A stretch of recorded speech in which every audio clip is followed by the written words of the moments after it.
Elect Luis Inácio Lula da Silva. His victory in the country's weekend runoff means there is now a chance for Brazil once again to prioritise conservation after the Bolsonaro years witnessed extensive deforestation in an area known as the world's lung.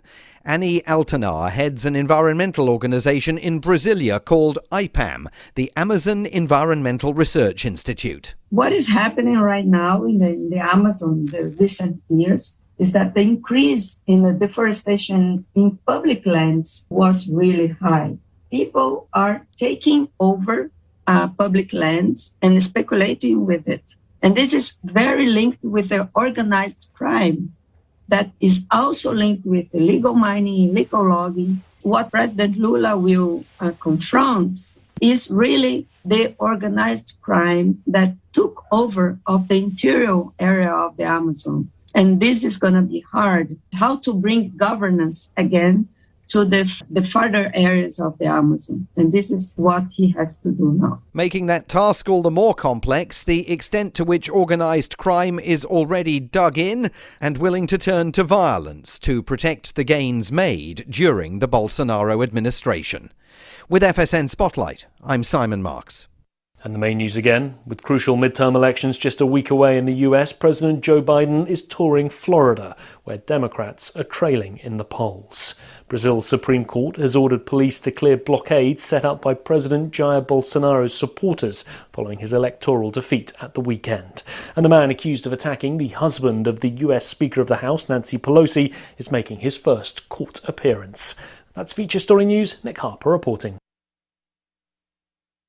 Millions of Americans are irrationally feared dead following a train derailment near Wilmington, Delaware. Less than 200 people were aboard the train, but because no names have been released yet, countless more are being imagined trapped inside the wreckage by worried parents and overly anxious friends. And the list of imagined victims is growing by the minute. From brothers-in-law who live in Delaware, who usually drive but could possibly have been on that train, to friends who went to Delaware on a business trip and may have been next to the tracks for some reason when the train derailed. And sadly, we're getting reports that even those who have never been to Delaware are now also among those irrationally thought killed. Oh, and we are just now getting word from Homeland Security that they're now warning people their fears may spiral into a wholly new fear that their loved ones never existed at all and are just byproducts of a drug-induced lucid dream in which their consciousness is currently imprisoned. Such a shame, since this is reality. There is nothing beyond this. To believe otherwise would be folly.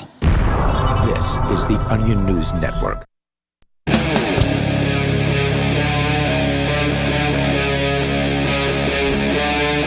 Free Talk Live.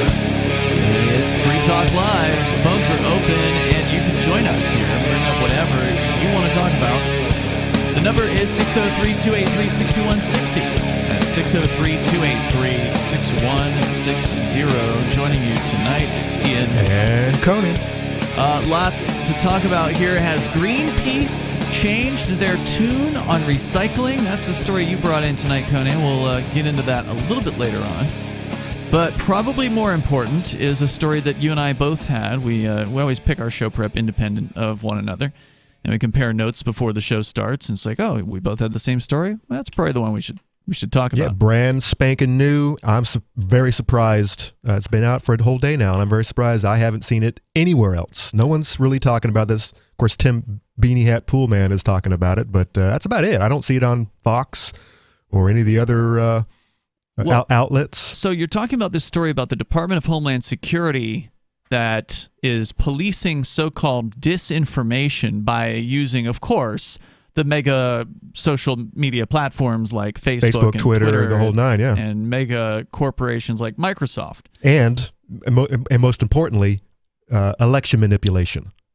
That has to be the most damning aspect of all of this, is that they tried to cover up the Hunter Biden story. Oh, yeah, absolutely. They went right to Zuckerberg, according to what he said on Joe Rogan.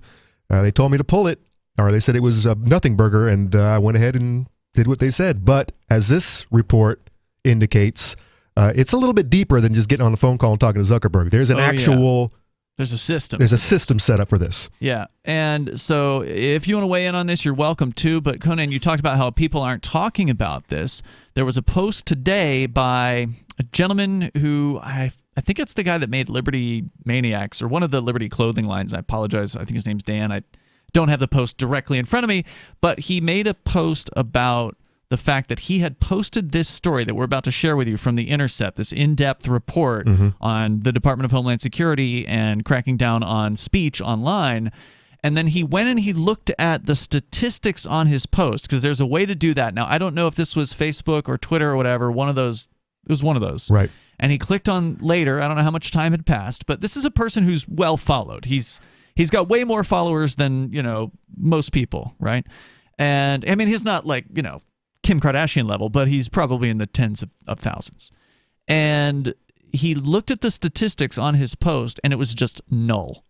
Makes sense. There was nothing. Makes perfect sense to me. So it has absolutely been suppressed. So that's why you're not, quote unquote, seeing it. It's probably being posted right and left, but the algorithms are locking it out.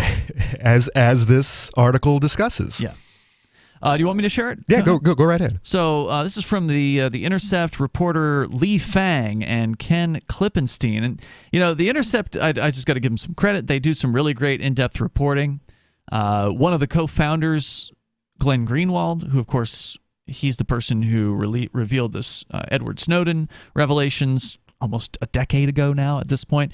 He had a falling out with The Intercept. I guess there was some leftism that was rubbing him the wrong way. And, of course, they put a board of directors in charge of the thing that he helped to create, and they kind of ran it in a direction he didn't want it to. But from that said, they're still doing some good work. And this is part of it. So the Department of Homeland Security is quietly broadening its efforts to curb speech that it considers dangerous. An investigation by The Intercept found years of internal DHS memos, emails, and documents obtained via leaks, and an ongoing lawsuit, as well as public documents, illustrate an expansive effort by the agency to influence tech platforms. And by the way, we've known this. We've known all about this. I think what is most important, if this article ever gets out there, hopefully it does, is how far government will go in order to control the narrative. They're desperate. And most normies just will not accept it. They don't believe you. They think you're go put your tinfoil hat back on, Conan, or they'll just or ignore it, or it just is a nothing burger. Or maybe they think it's for their own good. Like, we can't just let people post whatever they want. Well, absolutely. There's a whole wing of this country who that's all they've been complaining about all week with Mr. X taking over a certain platform. Elon Musk. Oh my God, we can't have this. We can't have this open public square where people can say anything and everything. But that's not true with anyway. no regulation. But that's not even the case. I mean, that's how they're trying to paint Elon Musk's takeover of Twitter. But it's not the case at all. In fact, he was just citing one of his associates, one of his buddies or whatever, that he put into a position at Twitter of security or something like that. And they're bragging about how they are locking down people's accounts right now for so-called hate speech. Really? Yeah. Well, yeah, they're trying to point out to these people that was short-lived. It didn't even live at all. Like they're saying, it didn't. Yeah, they're saying, look, we've got all these systems. We're making the systems better, is what they said, to detect and lock out these people's accounts. So anyway, back to the story. So the work, much of which remains unknown to the American public, came into clearer view earlier this year when the Department of Homeland Security announced a new Disinformation Governance Board. Remember, we talked about this on Free Talk Live. They had that crazy woman. The Mary Poppins girl, yeah. Yeah. I don't remember what her name was. I always refer to her as the disinformation czar. Yeah. She was terrible and terrifying. But what we predicted when this news about the Disinformation Governance Board came out was that this wasn't going to go away. They quote unquote scuttled the program, right? There was all this public outrage that came up about this, and the government they appeared to back off, like, we'll just put it on hold, and then they quote unquote shut it down. Yeah, when they brought her out, I thought it really felt to me that they were just checking the water to see if it was how the public would respond, and overwhelmingly good on normies out there. There was a lot of backlash, well, especially because you keep using the term normies. People who don't pay attention to politics. Well, those people aren't paying attention. It's the people who are paying attention and were upset about this. Average people probably have no idea about that story. You might be right. I mean, what are the odds that the person who's listening to pop music radio or country music radio or whatever in the morning and in the evening on their way to and from work, and they get home at night and they flip the television on so they can watch their sports ball or their favorite sitcoms or whatever it is that's on TV these days, and they're crack open their beer or light up a joint and grab the fast food. What are the odds that person is going to even come in contact with a story about a disinformation governance board? What are the odds the zany wild morning show that they're listening to on the way to work is going to cover? Well, in this case, no, they're never going to come across that. But when they brought that crazy lady out, it became mainstream. You think so? Yeah, because she was doing all the crazy songs on TikTok, and yeah, maybe that did get some shares. I think they were even sharing that in late night comedy shows. Well, whatever happened, it was enough to stir up enough outrage to where the government made it look like we're just going to make hey, we were wrong. What were we thinking? And if you believed that, if you bought that story that they were just going to shut this thing down, it's obvious what they were going to do. They're going to keep doing the thing. They're just not going to talk about it. It's a new wing of government. Yeah. Once you create these tentacles, these Hydra heads, they never ever go away. I mean, they might bury themselves and hide. Change the name of the department, put it underneath another existing department, and then shut up about it. And that's what they did here. According to The Intercept, behind closed doors and through pressure on private platforms, the U.S. government has used its power to try to shape online discourse. According to meeting minutes and other records appended to a lawsuit filed by the Missouri Attorney General, Republican Eric Schmidt, who's also running for Senate, discussions have ranged from the scale and scope of government intervention in online discourse to the mechanics of streamlining takedown requests for false or intentionally misleading information. According to who? These guys. Right. Microsoft executive Matt Masterson, a former Department of Homeland Security official. So that's who Microsoft is hiring. And you see this all the time with large tech companies. They hire people who worked for the government. Oh, yeah, incestuous. Very. Now, the ostensible reason is, well, they worked for the government. They know how the system is. Yeah, they know how it works. But the reality is these people have a certain mentality. And his mentality, he says, quote, platforms have to get comfortable with government. It's really interesting how hesitant they remain. He texted another Department of Homeland Security director in February. Texted that to him. Why don't they love the boot on their neck? Yeah, there's more coming up here in moments. The number is 603-283-6160. Well, some of them do, Conan. There's more on the way. Did you or someone you love work, live, or serve at Camp Lejeune between 1953 and 1988? If you or someone you know lived, served, or worked at Camp Lejeune between 1953 and 1988 and has cancer, Parkinson's disease, or another serious health issue, they are entitled to compensation. To see if they are eligible, they need to call Liberty Legal. Contaminants in the drinking water have led to these serious diseases, and legislation is now available for veterans and family members who may qualify for financial help from the government. There may be a time deadline, so don't wait. Call 888-918-1037. Anyone that has lived, worked, or served at Camp Lejeune from 1953 to 1988 and has had cancer, Parkinson's disease, or another serious health issue, the money is already set aside. 888-918-1037. 888-918-1037. Gold and silver. You can own the most stable assets in recorded history with BullionMax.com. Buy direct from BullionMax.com without talking to a salesperson, and your precious metals shipped fully insured directly to your home. Free Talk Live can get you their silver starter kit at employee pricing. Just go to BullionMax.com/FTL. It includes 5 ounces of the most desirable silver products plus a free gold bag. This offer is limited to 1 per household, so get yours now. Go to BullionMax.com/FTL. Looking for a great real estate investment? Consider New Hampshire, which is ground zero for the Liberty Movement. Your first call should be to Mark Worden from Porcupine Real Estate. He's more than just a real estate agent. He's your New Hampshire concierge. Where are the best places to live? Do you want farm, city, the burbs, or forest? Do you want a duplex or multifamily building so that renters pay your mortgage? There are homes in all price ranges in New Hampshire, and Mark can help with financing too. Invest in Liberty and property. Mark Worden can help. PorcupineRealEstate.com.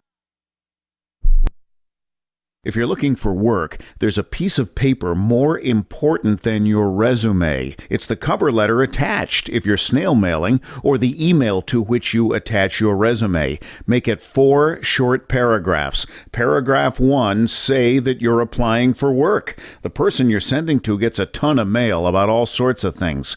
If you have a password, that's your first sentence. Tom Nelson tells me you and I should meet. Paragraph 2, what you do and how that relates to the opening. Be as specific as possible. Paragraph 3, why you want this particular job. I'm originally from Boston, so I know the market well. I have family and friends in the area, so this would be a homecoming for me. Paragraph 4, unless the job posting stipulates no calls, and I will call you to follow up. Thank you in advance for your time. From survivalspeech.com, I'm Holland Cook. If you want to know the latest about Free Talk Live before we go on the air, all you need to decide is how you want it delivered. It's your choice. Visit news.freetalklive.com to receive our usually weekly news updates by email. Plus, we have a Twitter account at twitter.freetalklive.com, and you can follow us on the decentralized Mastodon platform at toot.freetalklive.com. So please follow us at toot.freetalklive.com and sign up for our emails at news.freetalklive.com. Have you had enough of the big-name web hosting services that are long on promises but short on bleeding-edge features, uptime, and customer service? Try Agorist Hosting, the agile web host that offers full concierge service from website redesign, full e-commerce solutions, custom apps for your Shopify store, IPFS integration, and more. Agorist Hosting is ready to take your web presence into the future. To get started, head over to agoristhosting.com. Don't miss a moment of Free Talk Live. Get our archives daily via our podcast at feeds.freetalklive.com.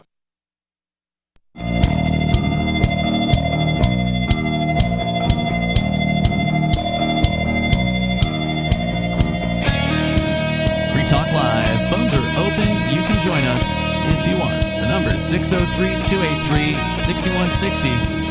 603-283-6160. And here in the studio tonight, you've got Ian. And Conan. By the way, I want to make sure you know about Bullion Max, because they're doing some cool stuff over at Bullion Max to help get people involved in buying alternatives to the dollar, like gold and silver. These things have historically been very, very good to keep people up with the ravages of inflation. That's just one of the things that they're known for over many, many generations.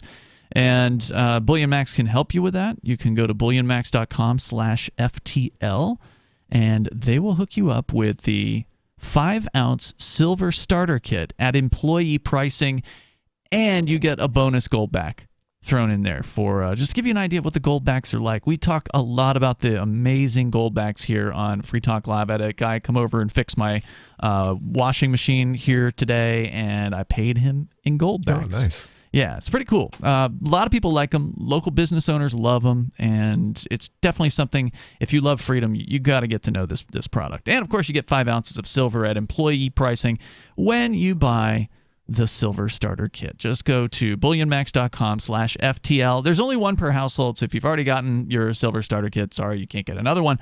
But, of course, they got a ton of other great products there. And so, yeah, again, that's bullionmax.com/FTL. They'll deliver it right to your door, and you don't have to deal with any sales people when you order through bullionmax.com/FTL. All right, so we are talking about this story from The Intercept Conan, you and I both brought the same story in here tonight, and that's because, well, it's the only one so far. Right. There's probably somebody that's written a summary of it, because this, as usual, the Intercept is known for in-depth reporting. They don't just scratch the surface. They really do a lot of detail reporting here. And so we're getting into Twitter, Facebook, Microsoft, mega tech corporations that are teaming up with the Department of Homeland Security. Now, whatever their reasons are, I don't know. This FBI official in the next paragraph is going to explain why she believes that they're doing what they're doing. Laura Dumlo, who is the FBI person you're referring to, in a March meeting warned that the threat of subversive information on social media could undermine support for the U.S. government.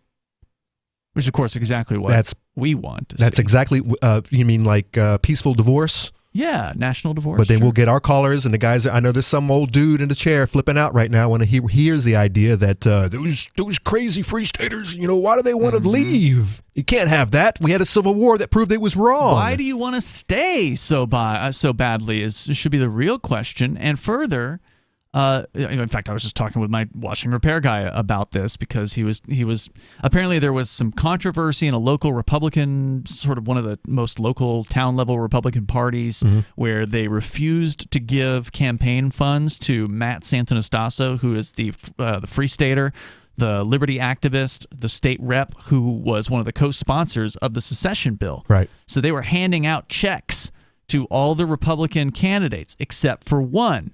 And the executive committee refused to cut a check because to Matt of Santonastasso the secession, or because he wasn't Republican enough. No, obviously he's not Republican enough. But he is a Republican, right? Like, he's a person running as a Republican.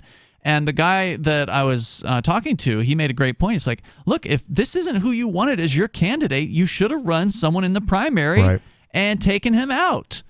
But because he's a Republican, you should be giving him a check too. So there was actually this uprising within the party of the sort of the normal members were angry at the board of directors for not giving him this check. But of course, it led to a conversation with one of the treasurer, who apparently is this Republican that votes Democrat, and somehow he's on the Republican committee.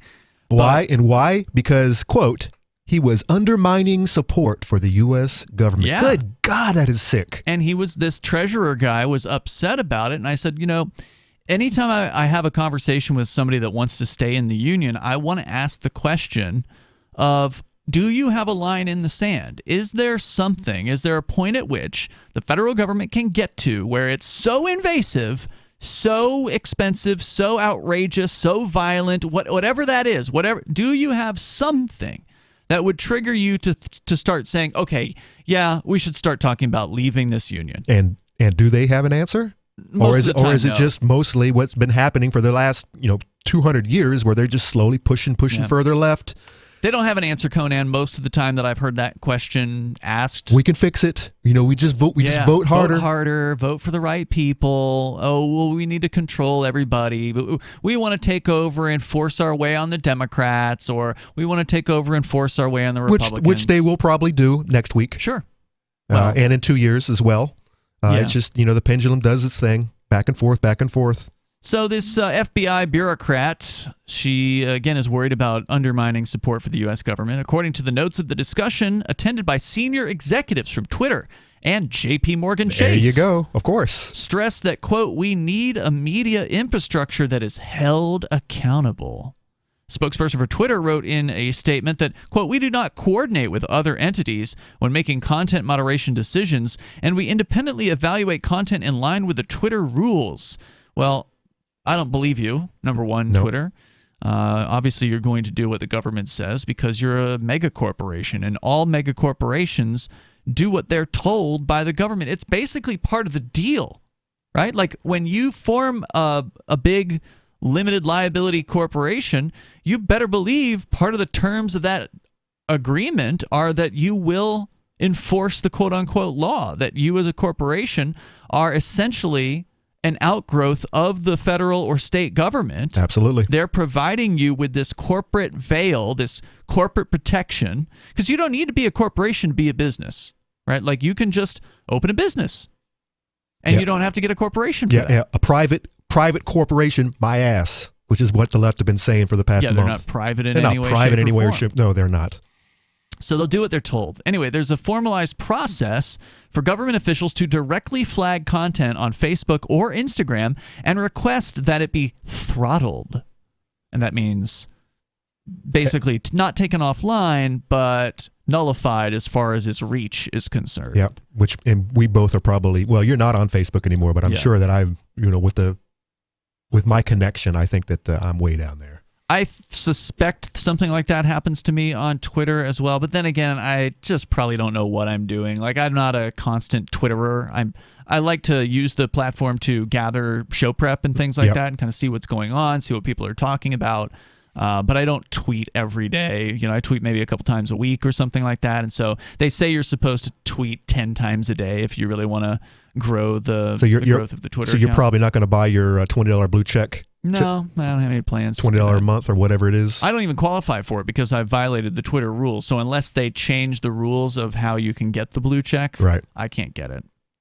The time of writing the quote content request system at Facebook, they even give you the URL, facebook.com/xtakedowns/login is still live. Department of Homeland Security and Meta, the parent company of Facebook, didn't respond to a request for comment, and the FBI also declined to comment. So there's more, though. We can talk about it here, and you can share your thoughts. Maybe you think that this should be happening. Maybe you think the federal government should be controlling what people say and what people can see on social media. There's more coming up here. It's Free Talk Live. Free Talk Live. And this is a realistic view. Look, your kids are going to do drugs. Would you rather them do drugs with pimply-faced kids driving around town? Or would you rather them smoke pot in your house where you know what they're doing? I'm not saying I love the idea of my little boy who's 3 growing up and smoking pot. I don't. I would prefer he didn't. But I know that the human animal, as it is, likes to have its mind altered. And he's my son. He's probably going to do these things. And I'll tell you, I was in a lot of dangerous situations that if my parents had tried something different, maybe things would have worked out differently. I don't know. I'm not blaming them or anything like that. I'm just saying that we need to try new things. This war on drugs, not working. Free Talk Live, 7 nights a week from 7 to 10 Eastern. Live on the Liberty Radio Network at LRN.FM. From Feature Story News in Washington, I'm Nick Harper. With crucial midterm elections just a week away in the US, President Joe Biden is expected to take aim at Florida's Republican governor when he campaigns in the state on Tuesday. The president has clashed with Governor Ron DeSantis over multiple issues, including COVID-19 vaccines, abortion, and LGBTQ rights. FSN's US correspondent Kate Fisher reports. The campaign event will be Joe Biden's first in a state he lost in 2020. He's expected to go after Governor DeSantis as well as Florida Republican Senator Rick Scott. Recent polls have shown that Senate elections that were considered toss-ups between the two parties are now leaning Republican as high inflation persists. Losing control of one or both houses of Congress would profoundly shape the next 2 years of Joe Biden's presidency, with Republicans expected to block legislation on family leave, abortion, policing, and other Biden administration priorities. Brazil's Supreme Court has ordered the police to clear blockades set up by President Jair Bolsonaro's supporters in the aftermath of his electoral defeat. Bolsonaro has not yet conceded defeat after leftist Luiz Inácio Lula da Silva narrowly won in Sunday's runoff election. The man accused of attacking the husband of the US Speaker of the House, Nancy Pelosi, is expected to make his first court appearance on Tuesday. FSN's Ira Spitzer reports from San Francisco. David DePop will be arraigned for California state charges stemming from the incident last week in which he's accused of breaking into the Pelosi's San Francisco home in the middle of the night, carrying zip ties and rope, in what federal prosecutors allege was a plot to kidnap House Speaker Nancy Pelosi. When Pelosi wasn't home, he attacked her husband, 82-year-old Paul Pelosi, with a hammer, sending him to the hospital with a fractured skull. The 42-year-old DePop appears to have espoused various conspiracy theories online ahead of the attack. Business and the Bank of England has begun selling off government debt in a move hailed as a milestone in economic history. Britain's central bank is holding the first auction of its nearly £850 billion of UK government bonds or gilts, as FSN's Sally Patterson reports from London. For more than a decade, the Bank of England has been buying up government debt. It's accumulated more than $1 trillion worth. The Federal Reserve in the US and Bank of Canada have adopted similar policies. But now Britain's central bank aims to sell millions of pounds of government bonds over several auctions. It's the first bank among major economies to do so. The bank's bond sale follows a turbulent few months for financial markets after former UK Prime Minister Liz Truss announced her mini-budget. Sally Patterson, London. From Bureaus Worldwide, this is FSN.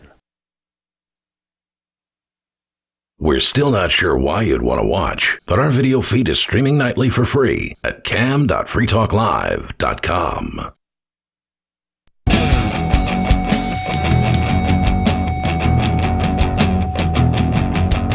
Free Talk Live, welcome here. You can join us. Bring up whatever you want. The number is 603-283-6160. That's 603-283-6160. I want to say thanks to Dale, who is a Free Talk Live supporter of our AMPS program. You can join AMPS as well, amps.freetalklive.com. It's a way for you to help support what we do here. If you appreciate the work that we do, talking about the ideas of liberty here 7 nights a week on broadcast radio and beyond, then you can join us over at amps.freetalklive.com. And that is what Dale has done. She is a gold level supporter, which means she's doing $10 a month, which is twice what we ask. So thank you, Dale, for the support. We definitely appreciate it.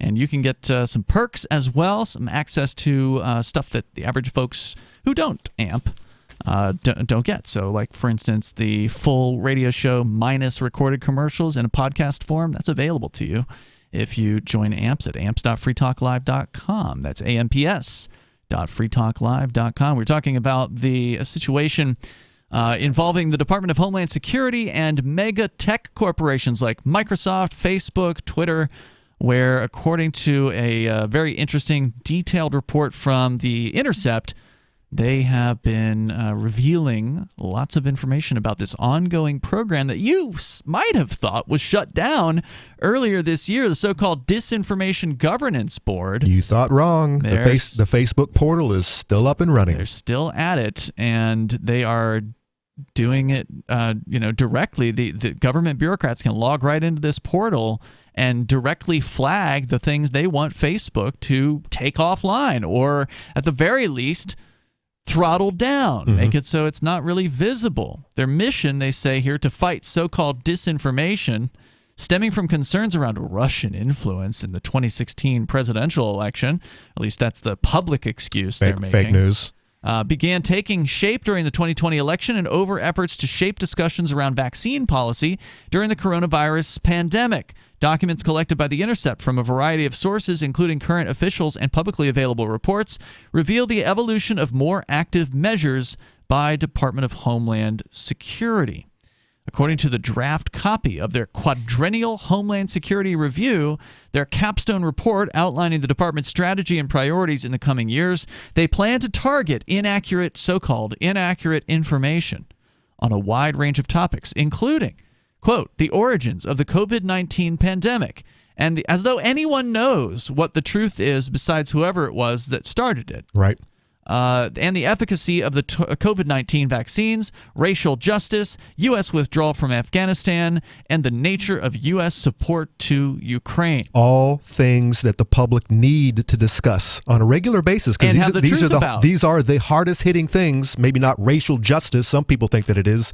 But all these others, especially the COVID-19, are very important to discuss and have regular discussions about. Right. How else are you supposed to get at the truth if you cannot see the different opinions, every angle, that are out every there? bias? You need to. But as we're finding out, we've been talking about this for 3 years. Sure. Well, forever, but for 3 years, especially when it comes to the COVID, that people have been quieted. They have been deplatformed for coming at it at another angle. Even though now later, much of the COVID information is being revealed as true. The very things that were being said was misinfo. The very things that the pro-government side was saying were conspiracy theory and were saying were lies and misinformation in 2020 and 2021.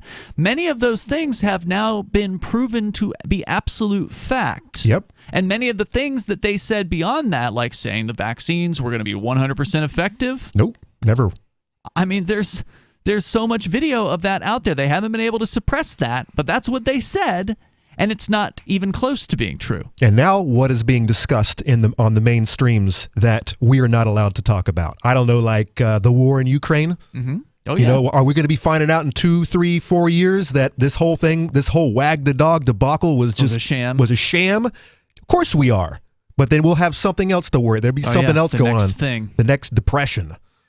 That's on the way for sure. Absolutely. Yeah, and it's going to be hard for anybody to pay attention if they're wondering where their next meal is going to come from, right? The challenge. This is back to more of the DHS's report. This is their security review. Quote, the challenge is particularly acute in marginalized communities. Oh, she's talking about us. Which are often the targets of false or misleading information, such as false information on voting procedures targeting people of color, unquote. The inclusion of the 2021 U.S. withdrawal from Afghanistan is particularly noteworthy given that House Republicans, should they take the majority in the midterms, have vowed to investigate. Good. They're not gonna, but good if they do. Well, I mean, if they investigate, all they're going to do is shame the Democrats and then close the case. Because what else are they going to do? They need to investigate those governors who were putting COVID patients in old people homes. Well, I mean, Cuomo is gone. He needs to be criminally prosecuted. No, that's not going to happen. No, it's not. But that's what these people need to do when they get power. The only person who's going to be criminally prosecuted, it looks like, might be Donald Trump. And I am surprised that is happening. Like, that took me... His raid of Mar-a-Lago, that took me by surprise. I didn't think that they were going to go that far. I don't think it was a raid. I think they were just going by and picking up some documents, and Trump blew it out of the water to make a big point, make a big stink out of it. Well, he wasn't there, so who knows what. Of course, it was he wasn't. like. Okay. I think it was a setup. I think Trump set that whole thing up. How disinformation is defined by the government has not been clearly articulated. Well, it's because it's one of those things where they'll know it when they see it. Yeah, it's a process. Oh, we don't like this. So it's disinformation, or any information that might call into question the validity and the belief system of people that love the government. It's what that lady said, the FBI official, undermining government. Right. Yeah. And by the way, it's a growing process. It grows, it evolves, and it's what bad thing this week. And that's it. That's how you decide. And all you have to do is look at Twitter at the top of the feed. That's what's bad this week. Oh, disinformation. The trending stuff. Yeah. And the inherently subjective nature of what constitutes disinformation provides a broad opening for DHS officials to make politically motivated determinations about what constitutes dangerous speech. Department of Homeland Security justifies these goals, which have expanded far beyond its original purview on foreign threats to encompass disinformation originating domestically, by claiming that terrorist threats can be, quote, exacerbated by misinformation and disinformation spread online. What is the difference between misinformation and disinformation? In this sense? Or like at all? Like, to me, they seem like they should just be synonyms. Misinformation is an accident. Disinformation is intentional. Is it? I believe. Okay. But the laudable goal they set, or this is the Intercept now saying this, the laudable goal of protecting Americans from danger has often been used to conceal political maneuvering. By the way, since the beginning of time. Absolutely. Benevolent governments protecting their people from the bad guy. In 2004, for instance, they faced pressure from the George W. Bush administration to heighten the national threat level for terrorism in a bid to influence voters prior to the election, according to the former DHS Secretary Tom Ridge. U.S. officials have routinely lied about an array of issues, from the causes of the wars in Vietnam and Iraq to their more recent obfuscation around the role of the National Institutes of Health in funding the Wuhan Institute of Virology's coronavirus research. Hello, weapons of mass destruction. Hello, so many. Yeah, I mean, as they say here, you can't sum up all of the lies of the U.S. federal government in one paragraph. But yeah, welcome to the state. And it's not just a federal thing. Every government, people, organization out there is full of it. They'll say whatever it takes to expand their purview, widen their jurisdiction over our lives, expand their budgets, hire more bureaucrats, and expand their control. That's what they're all about. What do you think the ratio of bureaucrats that actually feel in their heart of hearts that they are doing what is right for the people? They are putting these departments together in order to actually protect the people, or the ratio of those good people, those good politicians, to just simple psychopaths? That's an excellent question, Conan. I have no way of knowing, because how do you tell the difference? How do you tell the difference? It's hard.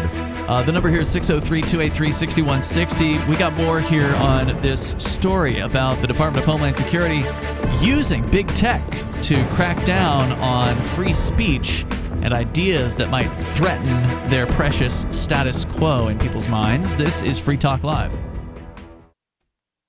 Hey, you are going to love the movie Victimless Crime Spree. It's hilarious, heartwarming, and carries a ton of inspiring freedom messages. Feeling down about the lack of liberty in your life?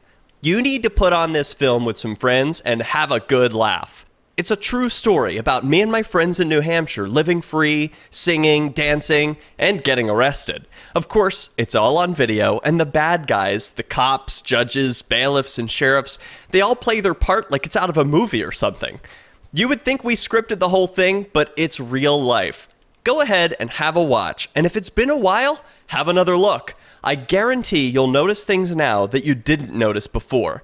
And the best part is that you're going to walk away feeling a renewed sense of your own power. You are the master of your destiny, and you will be free in your lifetime. Victimless Crime Spree.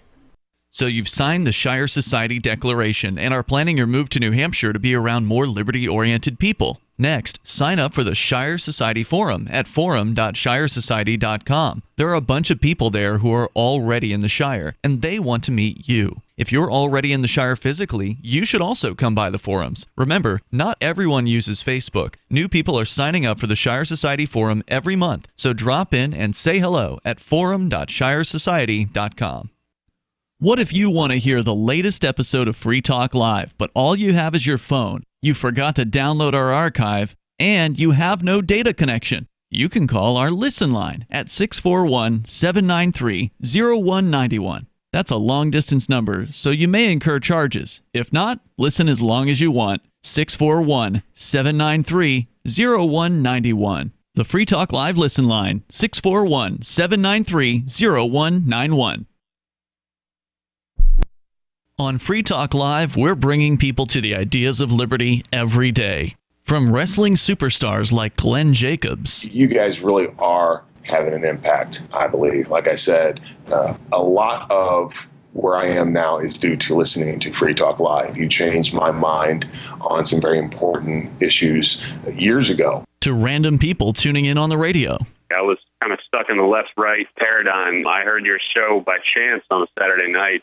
From there, I went on, joined the Free State Project, and become an amplifier. So, I mean, that's really the reason why I amp is because I know that if it wasn't for you guys being on as many stations as you are, I never would have found the ideas of liberty.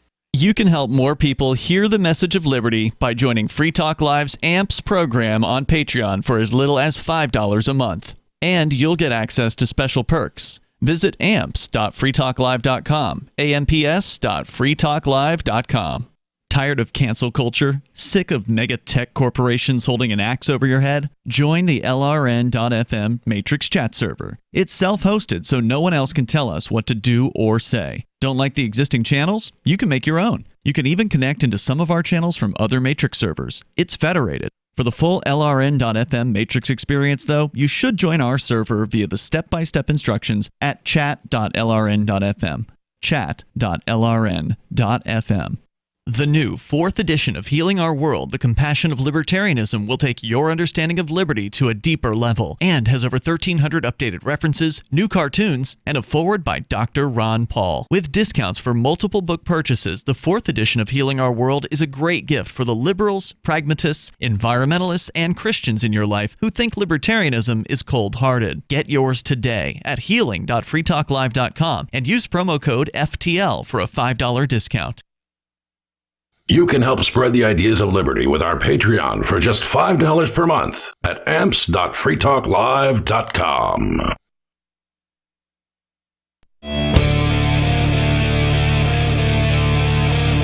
It's Free Talk Live. The phones are open here, and you can join us. The number 603-283-6160. That's 603-283-6160. Here tonight, it's Ian. And Conan. Don't forget, you can join us online. Just head over to freetalklive.com and enjoy the features that we have for you there. Free Talk Live is brought to you by Bitcoin.com. So when you're ready to start learning about cryptocurrency like Bitcoin and Bitcoin Cash, you can do that. Just head over to Bitcoin.com, click Get Started at the top of the page. It is definitely not too late, even though Bitcoin, I think it was yesterday or today, marked the 14th anniversary of Satoshi Nakamoto releasing his or her white paper into the world. And then, of course, the Bitcoin actual software came a few months later. I think it was in January of the following year. So 2009, January was when that came out. So happy birthday, kind of pre-birthday, conception day. My boy is 14 today. Bitcoin. Or girl or whatever. Technically, it's like the conception of Bitcoin because you couldn't actually run the software yet. But it's an important day. So if you want to weigh in here, you can. The number is 603-283-6160. But go and start learning about Bitcoin over at bitcoin.com. Click Get Started right there at the top of the page. Or if you're not brand new to crypto, then you probably want the latest news headlines. They got those too. Just go to news.bitcoin.com. We're talking about the Intercept story here about the Department of Homeland Security working closely with companies like Facebook, Twitter, Microsoft to take down and restrict access to opinions that they deem to be disinformation, misinformation, or undermine the government. That's what they're really after. So, more to the story here. We're talking about how the track record of their lies, that they referred to several of the lies, everything from weapons of mass destruction to lying to get into Vietnam wars, throwing babies out of incubators. Yeah, so many lies. But their dishonesty hasn't prevented them from seeking to become arbiters of what constitutes false or dangerous information on inherently political topics. Earlier this year, Ron DeSantis, the governor in Florida, signed a law known by supporters as the Stop Woke Act, which bans private employers from workplace trainings asserting an individual's moral character is privileged or oppressed based on his or her race, color, sex, or national origin. The law, critics charged, amounted to a broad suppression of speech deemed offensive. The Foundation for Individual Rights and Expression, or FIRE, has since filed a lawsuit against DeSantis alleging unconstitutional censorship. I didn't hear about this. A federal judge temporarily blocked parts of the Stop Woke Act, ruling the law had violated workers' First Amendment rights. Quote, Florida's legislators may well find plaintiff's speech repugnant, but under our constitutional scheme, the remedy for repugnant speech is more speech, not enforced silence, wrote Judge Mark Walker in a colorful opinion castigating the law. And I agree with that. That is always the solution to speech that you don't like. It's not to shut it down. It's to rebuke it, is to call it out and question it.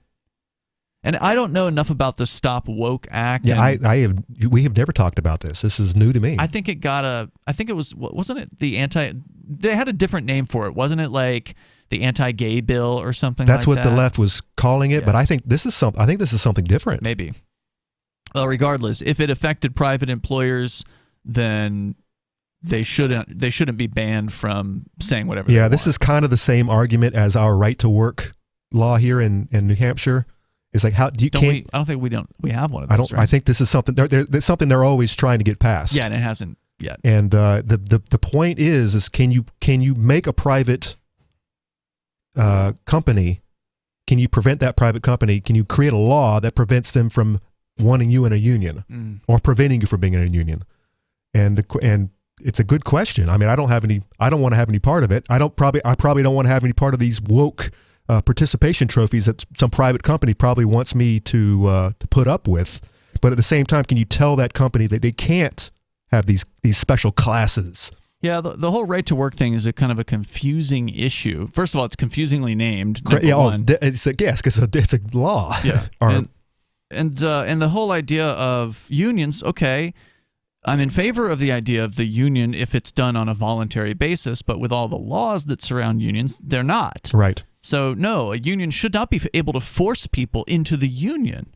But if the company wants to be a union shop, then that should be a choice they're free to make. Right. So I don't know. So the right to work would prevent that company from being able to do that to its employees. Yeah. So it's kind of iffy. I'm kind of in support of it, and I'm kind of like, no, I don't like the way it's that. written. I don't like the way it's written. I don't think it's written in the most principled fashion. It should just simply be that if some level of employees form a union, they just shouldn't be able to get to force other people in there unless that's what the owner wants. Right.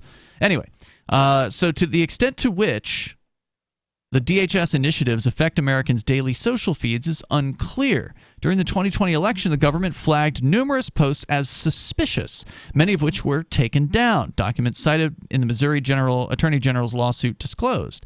And a 2021 report by the Election Integrity Partnership at Stanford found that of nearly 4,800 flagged items, technology platforms took action on 35% of them, either removing, labeling, or soft blocking speech. Soft blocking. Meaning the users were only able to view content after bypassing a warning screen. The research was done, quote, in consultation with CISA, which is the Cybersecurity and Infrastructure Security Agency. Which I believe President Trump signed into action. Wouldn't surprise me. Yeah, don't act for a moment like this is a Democrat-only problem. This started under Trump. Prior to the 2020 election... Well, it started in 2016 when dead internet theory happened, and all the bots took over. Tech companies, and AI. Sorry. Including Twitter, Facebook, Reddit, Discord, Wikipedia, Microsoft, LinkedIn, and Verizon, met on a monthly basis with the FBI, CISA, and other government representatives. According to NBC News, the meetings were part of an initiative, still ongoing, between the private sector and government to discuss how firms would handle so-called misinformation during the election. Monthly meetings. Yeah, did you name off all of the companies? Microsoft, LinkedIn, Verizon, Wikipedia, Discord, Reddit, Facebook, and Twitter. But that's just including. There could have been more that were involved in it, but those are some pretty big ones. Glad we're not on Discord anymore. Yeah. The stepped-up counter-disinformation effort began in 2018, following high-profile hacking incidents of U.S. firms when Congress passed and President Donald Trump signed the Cybersecurity and Infrastructure Security Agency Act, forming a new wing, because we didn't have enough government bureaucracy. There wasn't enough to the Department of Homeland Security. They needed a whole new bunch of cops. Information cops. Truth police. Yeah. I think, isn't that what they called this? Or truth cops, I think they called the whole article. Forming a new wing to protect critical national infrastructure. On August 2022 report by DHS sketches the rapidly accelerating move toward policing disinformation. From the outset, CISA boasted of an evolved mission to monitor social media discussions while, quote, routing disinformation concerns, unquote, to private sector platforms. In 2018, the then secretary created the Countering Foreign Influence Task Force to respond to election disinformation. The task force, which included members of CISA as well as the Office of Intelligence and Analysis, generated, quote, threat intelligence, unquote, about the election and notified social media platforms and law enforcement. At the same time, DHS began notifying social media companies about voting-related disinformation appearing on social platforms. I mean, it just goes on. There's another entity they made the next year called the Foreign Influence and Interference Branch to generate detailed information about disinformation, says the Inspector General. It just keeps getting bigger and bigger. That year, its staff grew to include 15 full and part-time people dedicated to disinformation analysis. In 2020, it expanded again to include COVID-19, according to the Homeland Threat Assessment. The apparatus had a dry run during its 2020 election when CISA began working with other members of the U.S. so-called intelligence community. The Office of Intelligence and Analysis personnel attended, quote, weekly teleconferences to coordinate intelligence community activities to counter election-related disinformation. You better get that. We better get that laptop out of there, Zucker. We don't want that. We don't want that floating around so people can see. Yes, boss. Yes. Emails between DHS officials, Twitter, and the Center for Internet Security outline the process for such takedown requests during the period leading up to November of 2020. They show that the tech platforms will be called upon to, quote, process reports and provide timely responses, to include the removal of reported misinformation from the platform where possible. Now, it's important to note here that obviously these platforms can do what they want. It's their platform. But if it were the government that were doing the takedowns, it would be illegal. Yep. Right. But not my private organization. Right. So when a private company does the bidding of the government, it's completely legal. And they're just requests, right? They're not ordering Facebook to take down the posts. They're just asking them to take down the posts. It's absolutely sick. And Facebook says, sure, whatever you say, government. We don't want you to be in jeopardy. We don't want to rock the boat. Right. The number here is 603-283-6160. You can join the show here. We'll see if there's more we can dig out of this story in moments. You can bring up whatever is on your mind while you still have the freedom to do so. Hour 2's coming up. Did you or someone you love work, live, or serve at Camp Lejeune between 1953 and 1988? If you or someone you know lived, served, or worked at Camp Lejeune between 1953 and 1988 and has cancer, Parkinson's disease, or another serious health issue, they are entitled to compensation. To see if they are eligible, they need to call Liberty Legal. Contaminants in the drinking water have led to these serious diseases, and legislation is now available for veterans and family members who may qualify for financial help from the government. There may be a time deadline, so don't wait. Call 888-918-1037. Anyone that has lived, worked, or served at Camp Lejeune from 1953 to 1988 and has had cancer, Parkinson's disease, or another serious health issue, the money is already set aside. 888-918-1037. 888-918-1037. Are you tired of your taxes funding endless occupations around the world? Antiwar.com is run by people who understand that wars abroad become wars at home, wars on our freedoms. Antiwar.com is dedicated to bringing you the latest in news, views, interviews, and reviews from the top movers and shakers in the anti-occupation movement.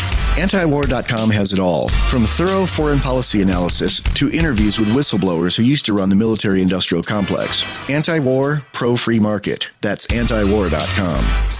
If you want to know the latest about Free Talk Live before we go on the air, all you need to decide is how you want it delivered. It's your choice. Visit news.freetalklive.com to receive our usually weekly news updates by email. Plus, we have a Twitter account at twitter.freetalklive.com, and you can follow us on the decentralized Mastodon platform at toot.freetalklive.com. So please follow us at toot.freetalklive.com and sign up for our emails at news.freetalklive.com. You're listening to the live edition of Free Talk Live. Hour number 2 is next after the news here on the Liberty Radio Network at LRN.FM. From Feature Story News in Washington, I'm Nick Harper. With crucial midterm elections just a week away in the US, President Joe Biden is expected to take aim at Florida's Republican governor when he campaigns in the state on Tuesday.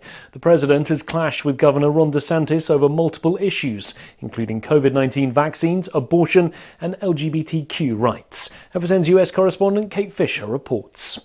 The campaign event will be Joe Biden's first in a state he lost in 2020. He's expected to go after Governor DeSantis as well as Florida Republican Senator Rick Scott. Recent polls have shown that Senate elections that were considered toss-ups between the two parties are now leaning Republican as high inflation persists. Losing control of one or both houses of Congress would profoundly shape the next 2 years of Joe Biden's presidency, with Republicans expected to block legislation on family leave, abortion, policing, and other Biden administration priorities. Brazil's Supreme Court has ordered the police to clear blockades set up by President Jair Bolsonaro's supporters in the aftermath of his electoral defeat. Bolsonaro has not yet conceded defeat after leftist Luiz Ignacio Lula da Silva narrowly won in Sunday's runoff election. The man accused of attacking the husband of the US Speaker of the House, Nancy Pelosi, is expected to make his first court appearance on Tuesday. FSN's Ira Spitzer reports from San Francisco. David DePop will be arraigned for California state charges stemming from the incident last week in which he's accused of breaking into the Pelosi's San Francisco home in the middle of the night, carrying zip ties and rope, in what federal prosecutors allege was a plot to kidnap House Speaker Nancy Pelosi. When Pelosi wasn't home, he attacked her husband, 82-year-old Paul Pelosi, with a hammer, sending him to the hospital with a fractured skull. The 42-year-old DePop appears to have espoused various conspiracy theories online ahead of the attack. Business and the Bank of England has begun selling off government debt in a move hailed as a milestone in economic history. Britain's central bank is holding the first auction of its nearly £850 billion of UK government bonds, or gilts, as FSN's Sally Patterson reports from London. For more than a decade, the Bank of England has been buying up government debt. It's accumulated more than $1 trillion worth. The Federal Reserve in the US and Bank of Canada have adopted similar policies. But now, Britain's central bank aims to sell millions of pounds of government bonds over several auctions. It's the first bank among major economies to do so. The bank's bond sale follows a turbulent few months for financial markets after former UK Prime Minister Liz Truss announced her mini-budget. Sally Patterson, London. From Bureaus Worldwide, this is FSN. With FSN Spotlight, I'm Simon Marks, looking today at the challenges in the Amazon basin facing Brazil's president-elect Luiz Inácio Lula da Silva.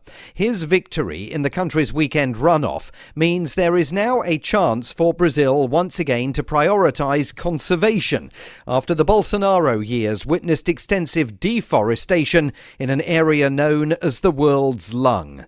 Annie Altenar heads an environmental organisation in Brasilia called IPAM, the Amazon Environmental Research Institute. What is happening right now in the Amazon the recent years is that the increase in the deforestation in public lands was really high. People are taking over public lands and speculating with it.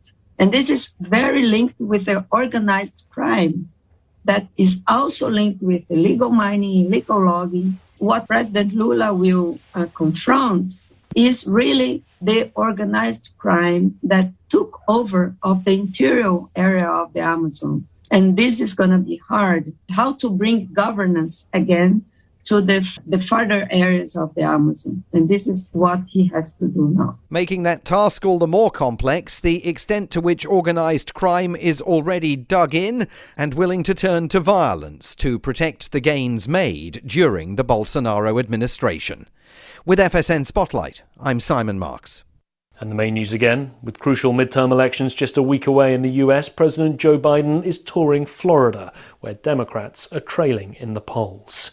Brazil's Supreme Court has ordered police to clear blockades set up by President Jair Bolsonaro's supporters following his electoral defeat at the weekend. And the man accused of attacking the husband of the US Speaker of the House, Nancy Pelosi, is making his first court appearance. That's Feature Story News. Nick Harper reporting. The Onion looks back at This Week in History. On July 17, 1980, Ronald Reagan accepted the nomination for president at the Republican National Convention in Detroit and delivered a speech in which he boldly promised that during his presidency, someone would body slam Andre the Giant. While admitting that the road would be long and hard and that it might take as long as 7 years and 2 WrestleManias to get there, the former California governor vowed that under his administration, somebody, perhaps Ricky the Dragon Steamboat or a hulked-up Hulk Hogan, would grab hold of the 500-pound behemoth and send his massive body smashing to the mat. The Republican nominee also went on to promise that by the end of his first term, Joni would marry Chachi, hair metal would achieve mainstream airplay, and Shelley Long would successfully make the leap from television to film. This is the Onion News Network.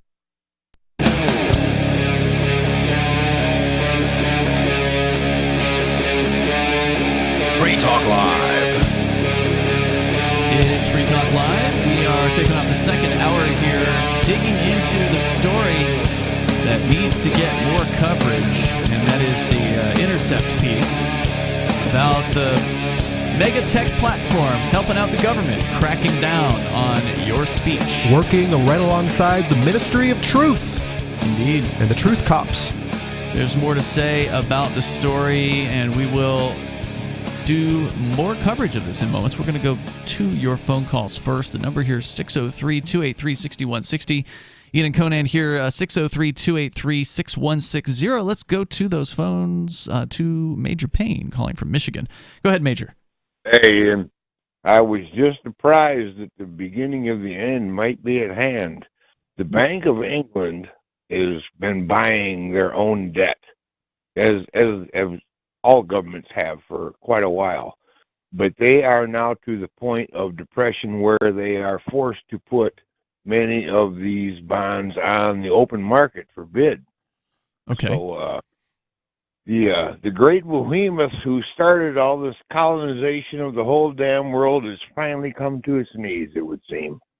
We'll survive. Well, it'll get taken over by a new entity. It'll all repeat.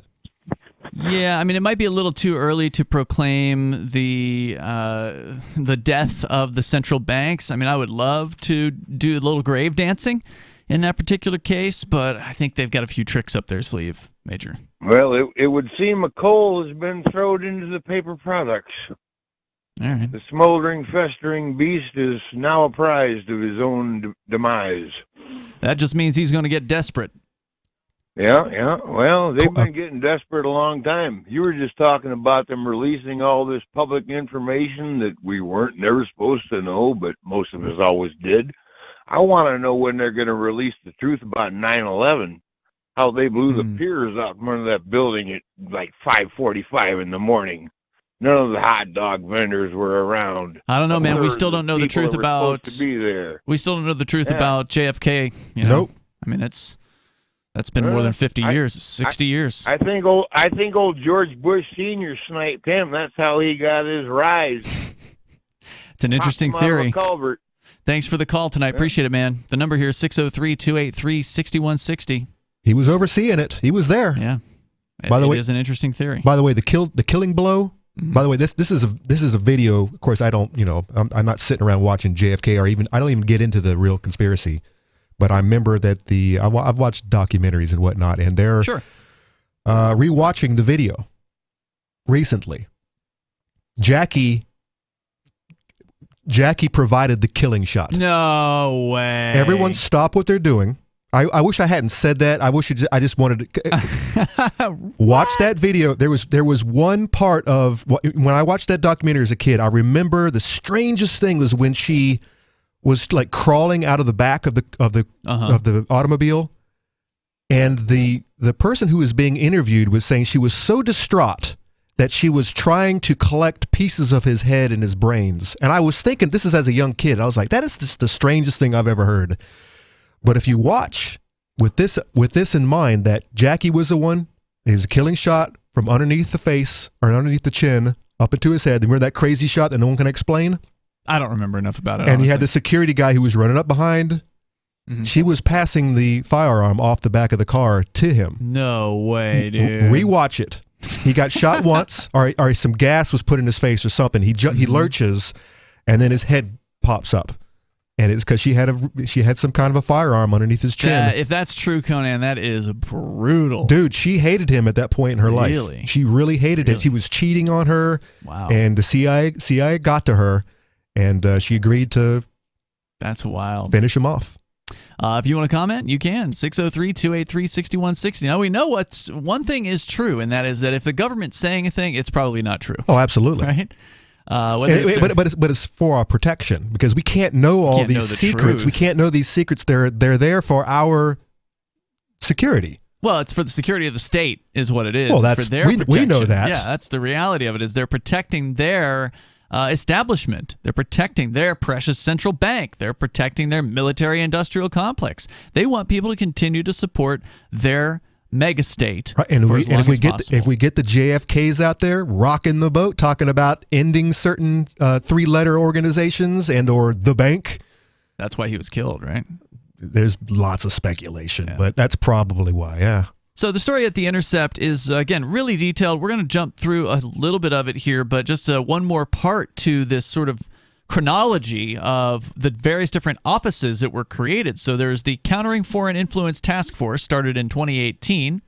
Then in 2019, the Foreign Influence and Interference Branch. These are all new Department of Homeland Security bureaucracies that were created. 2020, CISA then began working with other members of the U.S. intelligence community, the Office of Intelligence and Analysis personnel, conducting weekly teleconferences to coordinate activities related to election disinformation.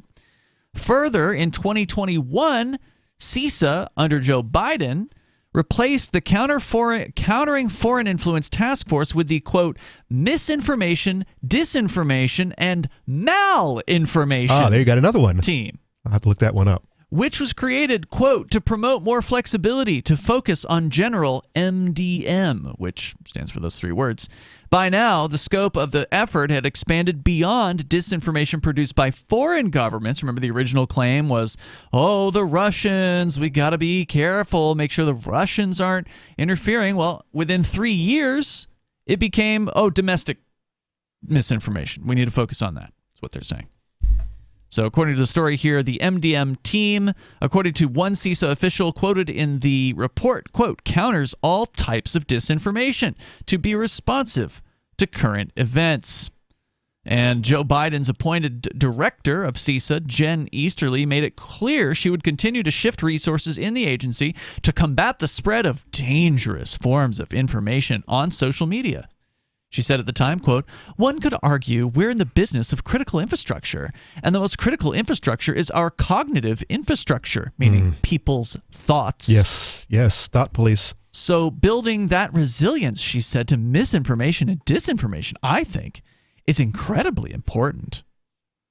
Again, the number here, if you want to join the show, it's 603-283-6160. The CISA has, of course, defended, as I predicted, I had not even read this paragraph, they've defended their monitoring authorities, stating that, quote, once CISA notified a social media platform of disinformation, the social media platform could independently decide whether to remove or modify the post. See, it's all totally voluntary, Conan. This isn't a violation of anybody's freedoms. This isn't a violation of your free speech. It's just the voluntary choice of Facebook and Twitter. Yeah, you don't have to use Facebook. You don't have to use Twitter. That's true as well. In fact, we would recommend you try our social media platform at social.freetalklive.com. In late February, this woman who's in charge of CISA texted Matthew Masterson, the former CISA employee who now works for Microsoft, saying that she's, quote, trying to get us in a place where the federal government, can work with platforms to better understand dis trends so relevant agencies can try to pre-bunk/debunk as useful. So she's saying, look, you guys need to get on board here. You need to do everything that we say to do. Further meeting records of their advisory committee show a constant effort to expand the scope of the agency's tools to foil so-called disinformation. The same DHS advisory committee, which includes Twitter's head of legal policy, or should I say former head of legal policy, Vijaya Gadde, who's was their basically their head censor, their top lawyer in censorship at Twitter, was one of the first 4 people that Elon Musk fired on Thursday or Friday when he first took over the company. So if there's any good news, it's that. Of course, she's probably going to go full-time with the government now. And she got a hefty walkout check, too. Parachute. Is that true? Well, I think some lawyers are claiming that because they were fired, that they might not. Yeah, there was conflicting reports about that. Some reports said that because Elon Musk was firing the CEO for cause, therefore he wouldn't get his $42 million parachute. I don't know if that's what happened with Ms. Gadde as well. The number here is 603-283-6160. That's 603-283-6160. You can join the show and share your thoughts on this attack on disinformation. Did you or someone you love work, live, or serve at Camp Lejeune between 1953 and 1988? If you or someone you know lived, served, or worked at Camp Lejeune between 1953 and 1988 and has cancer, Parkinson's disease, or another serious health issue, they are entitled to compensation. To see if they are eligible, they need to call Liberty Legal. Contaminants in the drinking water have led to these serious diseases, and legislation is now available for veterans and family members who may qualify for financial help from the government. There may be a time deadline, so don't wait. Call 888-918-1037. Anyone that has lived, worked, or served at Camp Lejeune from 1953 to 1988 and has had cancer, Parkinson's disease, or another serious health issue, the money is already set aside. 888-918-1037. 888-918-1037. Are you tired of governments murdering people around the world? Stop using their money. There is an alternative. Bitcoin is a stateless, free market, non-political currency. Bitcoin cannot be inflated or controlled by any government. By using their money, you are helping the state. Stop doing it! You have an incredible alternative available now. Learn it, use it, spread it. Get started with Bitcoin at bitcoin.com. That's bitcoin.com. What if you want to hear the latest episode of Free Talk Live, but all you have is your phone, you forgot to download our archive, and you have no data connection? You can call our Listen line at 641-793-0191. That's a long-distance number, so you may incur charges. If not, listen as long as you want. 641-793-0191. The Free Talk Live Listen line, 641-793-0191. The Free State Project has reached its goal of 20,000 liberty lovers who've pledged to move to New Hampshire and get active to achieve liberty in our lifetime. Perhaps you're trying to figure out what part of New Hampshire should be your destination. If so, consider Keene. You'll find more than 150 reasons to move to Keene at move.freekeene.com. Keene is famous for its historic, publicity-generating activism, as well as being the liberty media capital of the world. It's home to freekeene.com, New Hampshire's destination for liberty activism, news, and opinion. For years, we've been compiling over 150 reasons to move to Keene at move.freekeene.com, where you'll learn about some of what's happening here and what makes Keene a great place to live. If you love liberty, you'll probably enjoy anywhere you end up in the Shire. But do your due diligence first. Please visit move.freekeene.com for the full list of over 150 reasons to move to Keene. That's move.freekeene.com. Tired of cancel culture? Sick of mega tech corporations holding an axe over your head? Join the LRN.FM Matrix chat server. It's self-hosted, so no one else can tell us what to do or say. Don't like the existing channels? You can make your own. You can even connect into some of our channels from other Matrix servers. It's federated. For the full LRN.FM Matrix experience, though, you should join our server via the step-by-step instructions at chat.lrn.fm. Chat.lrn.fm. I'm crazy about My Magic Mud. This is the most important oral care product created this millennium, and I'm not kidding. We all have different opinions on politics and issues, but we all have mouths. And I want yours to be as clean as possible, with teeth as bright as they were meant to be. I will never be without My Magic Mud. It's a little surprising, but man, does it work. If you only listen to one thing I say ever, go to mymagicmud.com and get 20% off with code FTL. mymagicmud.com, code FTL. Yep, we still do email. Drop your email address in the entry box at freetalklive.com, and you'll be kept in the loop with Free Talk Live.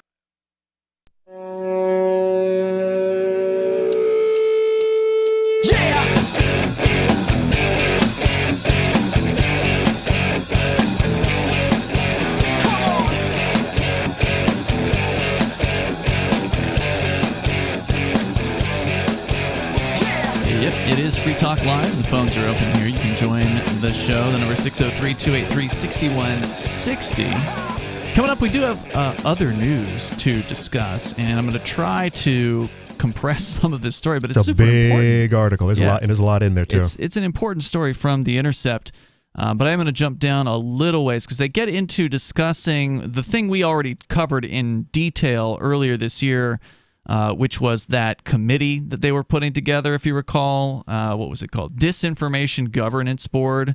And there was enough outcry about this Disinformation Governance Board that it was, quote-unquote, shut down.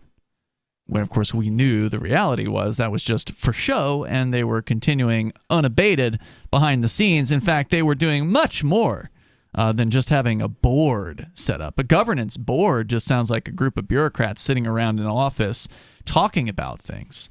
But there, in this case, they were doing quite a bit more than that. The Department of Homeland Security had created completely new bureaucracies, completely new wings, including one called CISA, which stands for Countering Foreign Influence Task Force, which by 2021 had been shifted to, rather than just countering so-called foreign misinformation, had been focusing on countering domestic misinformation.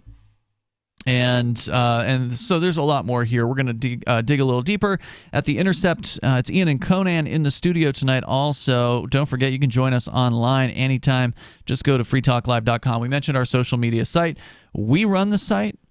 There's been very little moderation so far. The only moderation that's happened there has been the deletion of spam bots. So you have a lot more freedom to express yourself over at social.freetalklive.com. If somebody posts an opinion there you don't like, just block them, because we're not going to take somebody down for their opinions, even if I don't like them. So check it out over at social.freetalklive.com, because, again, I do agree with what was said by, surprisingly, a judge in one of these cases that was cited here, and that is that the answer to free speech, or the answer to speech you don't like, is more speech, not takedowns, not soft blocking, not de-throttling. So the number, 603-283-6160.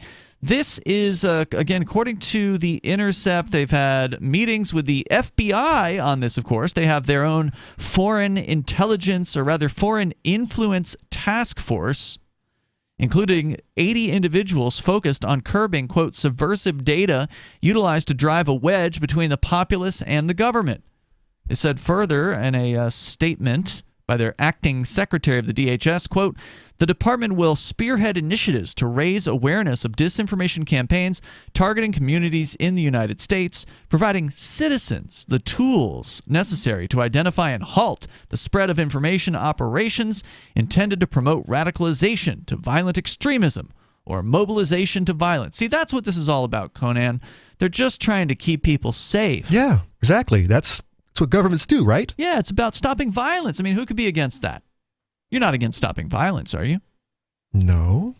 Well, that's so what I guess I have to go along. See, that's what they have to do. They got me. They got me again. They have to stop these negative opinions about the government, because if people stop believing in the government, we might have another civil war. Yeah, there could be violence that happens. Now, look, I'm against violence too. I want to be clear. I don't think violence is the solution.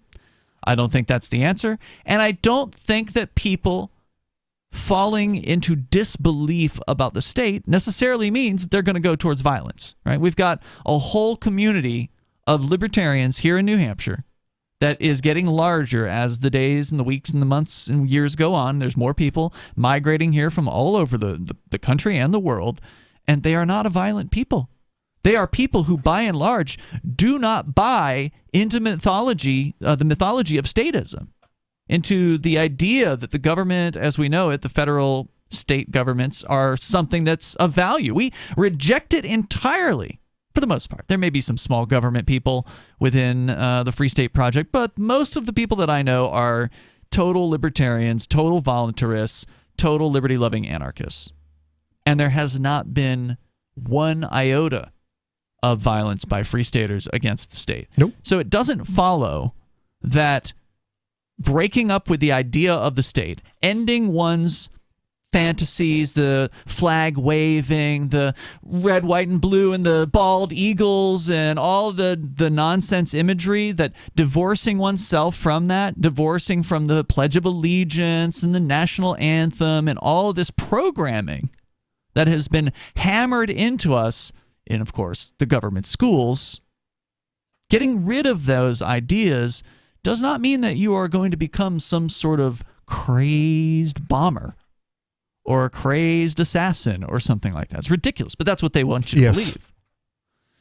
Department of Homeland Security, began to broaden its watch to include a wide array of domestic actors viewed as potential sources of radicalization and upheaval. An FBI official interviewed by The Intercept described how in the summer of 2020, amid the George Floyd protests, he was reassigned from his normal job of countering foreign intelligence services to monitoring American social media accounts. And he will not speak anything but on a condition of anonymity, understandably. And a June 2020 memo bearing the subject line, quote, actions to address the threat posed by domestic terrorists and other domestic extremists, prepared by DHS, delineates plans to, quote, expand information sharing with the tech sector in order to identify disinformation campaigns used by DT actors, which stands for domestic terrorism, or to incite violence against infrastructure, ethnic, racial, or religious groups or individuals. Unquote. The memo outlines plans to work with the private tech sector partners to share unclassified DHS intelligence on, quote, DT actors and their tactics so the platforms can, quote, move effectively to use their own tools to enforce user agreements, slash terms of service, and remove DT content. Biden prioritized those efforts last year. Again, what I like about this story is it's tying Trump right in with Biden. They're all on the same page. Yep. These people are not different. Last year, the Biden administration released the first national strategy for countering domestic terrorism. The strategy identified a, quote, broader priority. And I really think this is important here. Enhancing faith in government. Oh, God. Remember, I don't know if you remember this, Conan, but when Biden was running for office, the top, cover photo of his Twitter page said, keep the faith. And he wasn't the only Democrat that had that cover photo. Keep the faith. And we commented at the time that that's awfully revealing, isn't it? That the government is referring to itself as a religion, as a faith, as a church. Mm-hmm. Now, they're not going to come right out and say church, but they have all of the trappings of a church. And we've covered this, look at a courtroom, if you want a perfect example. Did you see that speech, that V for Vendetta speech with the red? And of course. Biden's one? Yeah. He's like a crazed minister up there, preaching the faith. Enhancing faith in government. This is the priority of the national strategy for countering domestic terrorism. And there's more. The number here is 603-283-6160. You can join the show. Bring up whatever's on your mind. That's 603-283-6160. If you don't believe that the government is an evil religion, then I want to hear from you. It is Free Talk Live. Did you or someone you love work, live, or serve at Camp Lejeune between 1953 and 1988? If you or someone you know lived, served, or worked at Camp Lejeune between 1953 and 1988 and has cancer, Parkinson's disease, or another serious health issue, they are entitled to compensation. To see if they are eligible, they need to call Liberty Legal. Contaminants in the drinking water have led to these serious diseases, and legislation is now available for veterans and family members who may qualify for financial help from the government. There may be a time deadline, so don't wait. Call 888-918-1037. Anyone that has lived, worked, or served at Camp Lejeune from 1953 to 1988 and has had cancer, Parkinson's disease, or another serious health issue, the money is already set aside. 888-918-1037. 888-918-1037. From Feature Story News in Washington, I'm Nick Harper. With crucial midterm elections just a week away in the US, President Joe Biden is expected to take aim at Florida's Republican governor when he campaigns in the state on Tuesday. The president has clashed with Governor Ron DeSantis over multiple issues, including COVID-19 vaccines, abortion, and LGBTQ rights. FSN's US correspondent Kate Fisher reports. The campaign event will be Joe Biden's first in a state he lost in 2020. He's expected to go after Governor DeSantis as well as Florida Republican Senator Rick Scott. Recent polls have shown that Senate elections that were considered toss-ups between the two parties are now leaning Republican as high inflation persists. Losing control of one or both houses of Congress would profoundly shape the next 2 years of Joe Biden's presidency, with Republicans expected to block legislation on family leave, abortion, policing, and other Biden administration priorities. Brazil's Supreme Court has ordered the police to clear blockades set up by President Jair Bolsonaro's supporters in the aftermath of his electoral defeat. Bolsonaro has not yet conceded defeat after leftist Luiz Ignacio Lula da Silva narrowly won in Sunday's runoff election. The man accused of attacking the husband of the US Speaker of the House, Nancy Pelosi, is expected to make his first court appearance on Tuesday. FSN's Ira Spitzer reports from San Francisco. David DePop will be arraigned for California state charges stemming from the incident last week in which he's accused of breaking into the Pelosi's San Francisco home in the middle of the night, carrying zip ties and rope, in what federal prosecutors allege was a plot to kidnap House Speaker Nancy Pelosi.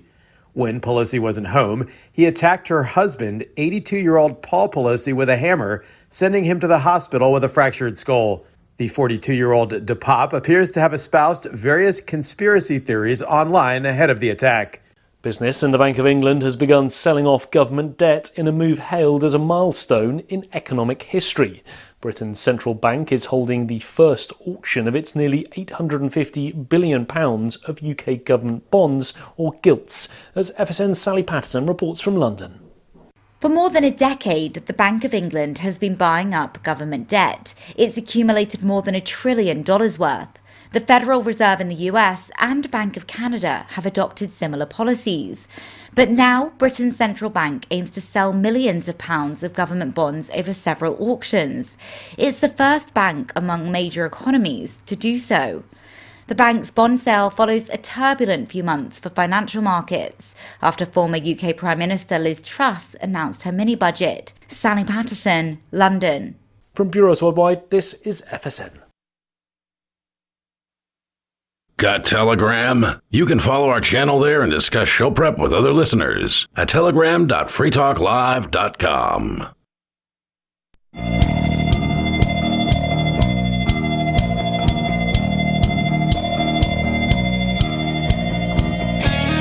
It is Free Talk Live. Ian and Conan here in the studio tonight talking about the attack by the federal government gang against freedom of speech.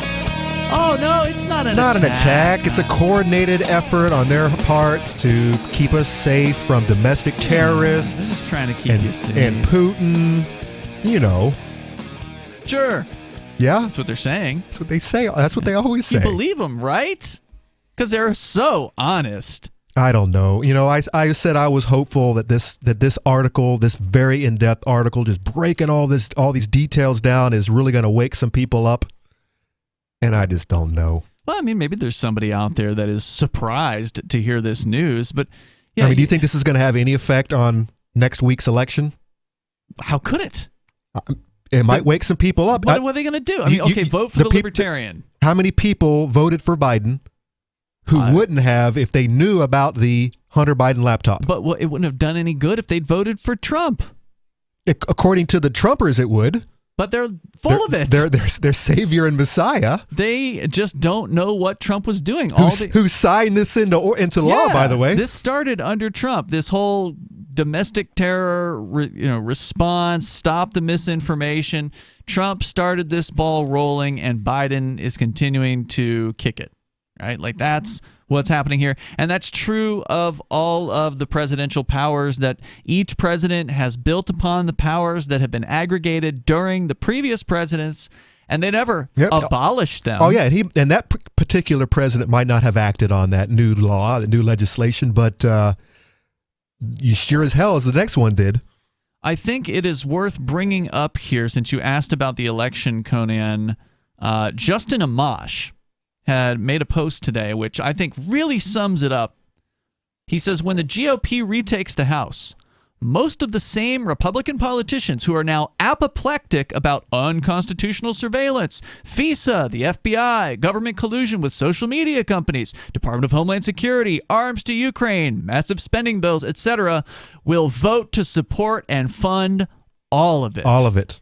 Or they just won't do anything. It'll just keep on trucking along. They won't end anything. They'll have to vote to continue a lot of these programs, right? So they're going to keep doing it, and they're going to expand it. That's the only thing I disagree with Justin Amash on, is not only are they going to continue the status quo, they're going to fund it greater than ever. You think before. they're going to continue to fund the conflict in Ukraine? Why wouldn't they? No, they said they're not going to. They said they're going to cut back on all of the money that's still being distributed. They're liars. I don't believe them for a moment. They're politicians. They'll say anything they want to get into office. Oh, yeah, we're going to abolish the FBI because they raided Donald Trump. Sure you are. No, when they get a hold of the FBI, they're going to turn them against the Democrats. That's what they're going to do. It's a political tool, and they know it. It is. And it's a valuable political tool. And that's not new, by the way. That's been going on since at least as far back as Martin Luther King. Since its inception. Yeah. They're a blackmail organization. That's what they do. You remember, I don't know if you heard about it recently, but apparently the FBI had tons of files on Aretha Franklin. I didn't know that. Well. Yeah, they'd spent. I knew about Malcolm X and JFK. They were watching not JFK, Aretha Franklin too. Wow. So I mean, they're all into this stuff. There was an FBI agent that, I don't remember who he was, but he testified that the FBI has two kind of types of investigation they do. They do the investigation of actual crimes sometimes, and then they do the informational investigations where they're just collecting information, gathering information on their political enemies. So that's not going to stop under the Republicans. Collecting ammo to attack their and you know dissenters. What else isn't going to stop under the Republicans? The CIA? Inflation. Well, CIA, but yeah, the whole Department of Homeland Security and CIA and all that, that's all staying in place. But so is inflation. They want you to believe that electing Republicans is going to stop inflation. And fix your electric bill. It's skyrocketing. A load. Who signed the first COVID bailout package? The $2 trillion, remember? $2 trillion COVID bailout package that went to mostly big corporations. Who was responsible for Warp Speed? Who signed that? Project Warp Speed. Who signed it? That was your boy. That was your savior. Trumpers. Yeah. And who passed it before Trump signed it? Republicans in Congress. Were they in charge? Were they in control at that time? They sure as hell voted for it. Whether they were in control or not, I'm pretty sure it was unanimous. Unless Thomas Massie or somebody didn't sign it. It was overwhelming in favor of printing $2 trillion to help the people. Well, here's the help.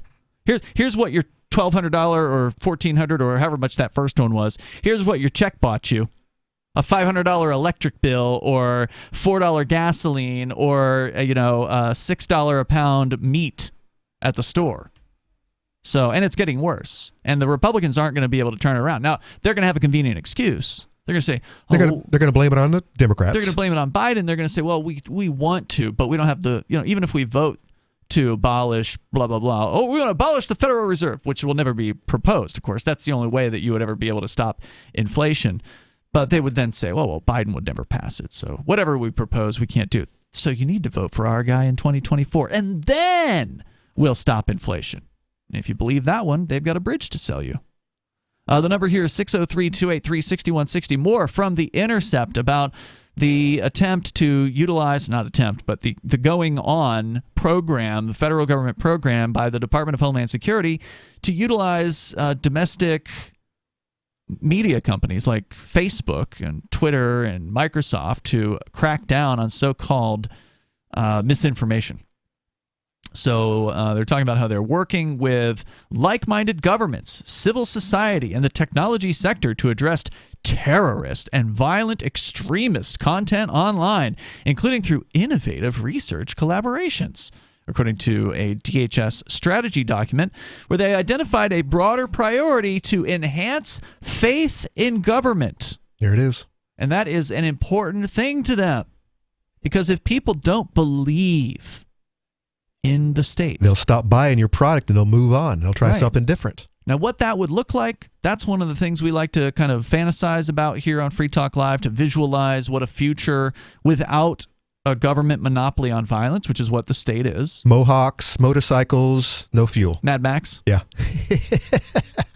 I don't think that would be the case. I don't think so either. You probably have more fuel than you know what to do with. with. In the urban setups, there might be some strife. Out here where we're at, I think we'll do just fine. Well, the urban people are the least likely to want to get rid of the government anytime soon. So that's one of the reasons why we just need to break up.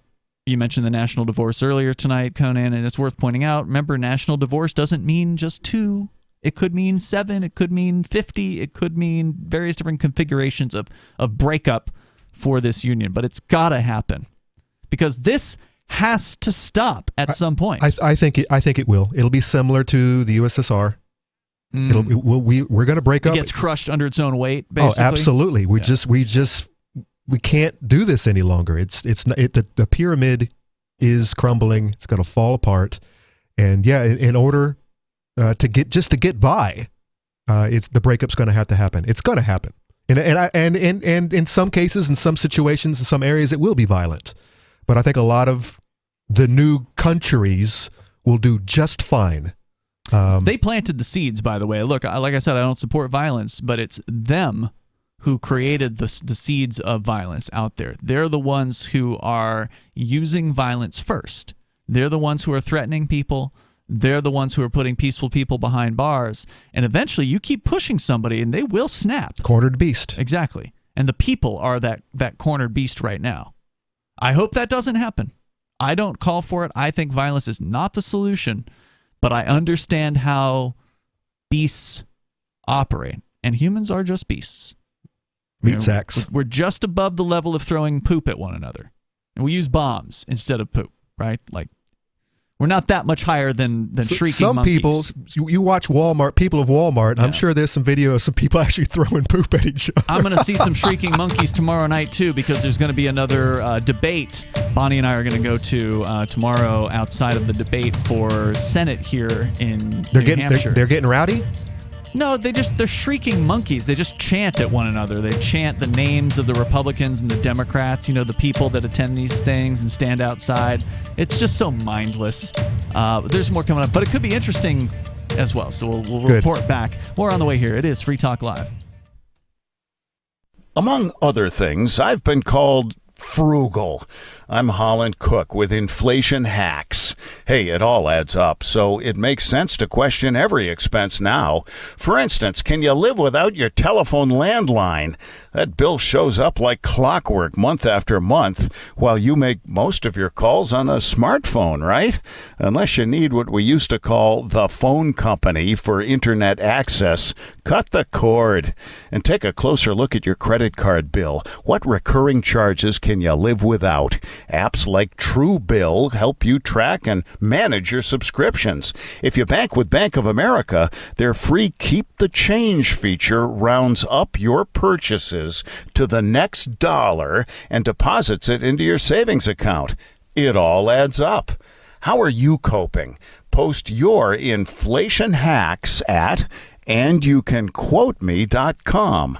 There are basically 2 types of advertising, direct response and branding. Radio's great for direct response with its low cost to listener ratio, but audio can't be beat for branding, which is a longer term endeavor. You want to be the first thing that someone thinks of when they think about your product or service. If you have a local business that you want kept top of mind in your community, call the station. If you need national reach, Free Talk Live's got around 200 radio stations, millions of monthly listening sessions, can suit all budgets, and if we don't think we're right for you, we'll tell you. Email me, mark@freetalklive.com. If you want to know the latest about Free Talk Live before we go on the air, all you need to decide is how you want it delivered. It's your choice. Visit news.freetalklive.com to receive our usually weekly news updates by email. Plus, we have a Twitter account at twitter.freetalklive.com, and you can follow us on the decentralized Mastodon platform at toot.freetalklive.com. So please follow us at toot.freetalklive.com and sign up for our emails at news.freetalklive.com. Join liberty-minded voluntarists, anarchists, and libertarians from June 15th through the 18th for the 7th annual Fork Fest at Rogers Campground in the beautiful White Mountains of New Hampshire. Forkfest is a fork of the Porcupine Freedom Festival, which sold out in 2022. For 2023, we're going back to where it all started, the weekend before Porkfest. Forkfest is decentralized, which means that there's no ticket cost and no one is in charge. All you have to do to join the fun is reserve your camping site, RV site, or motel room with Rogers Campground for June 15th through the 18th. You can find out more at the unofficial website forkfest.party. You can also connect with other attendees on the Forkfest Telegram and Matrix chat rooms, as well as the Forkfest forum. You can find links to those at forkfest.party. We hope to see you there June 15th through the 18th. Forkfest.party. What if you want to hear the latest episode of Free Talk Live, but all you have is your phone, you forgot to download our archive, and you have no data connection? You can call our Listen line at 641-793-0191. That's a long-distance number, so you may incur charges. If not, listen as long as you want. 641-793-0191. The Free Talk Live Listen line, 641-793-0191.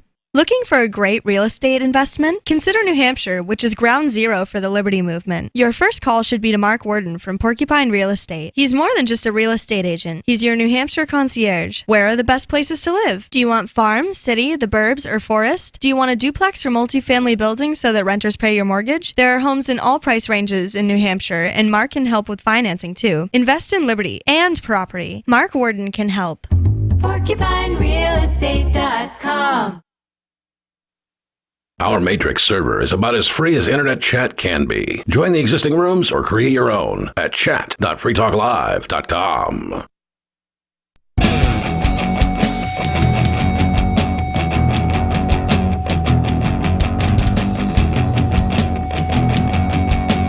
It is Free Talk Live. The phones are open and you can join us here.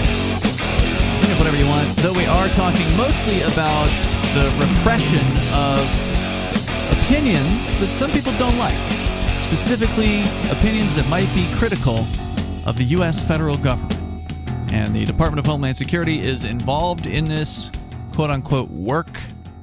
They're using tools that have been provided to them, created specifically for this purpose by companies like Facebook, to identify what they are considering to be so-called disinformation and misinformation. And malinformation. And now malinformation. Which is intentional harm. It's like phishing and revenge. Those revenge porn. Oh, you looked it up? Would be considered malinformation. It's actually based in reality. It's actually real, but it's intentionally skewed to hurt whatever it's being directed at. So they're going to these companies and they're saying, take this down, or we think you should take this down.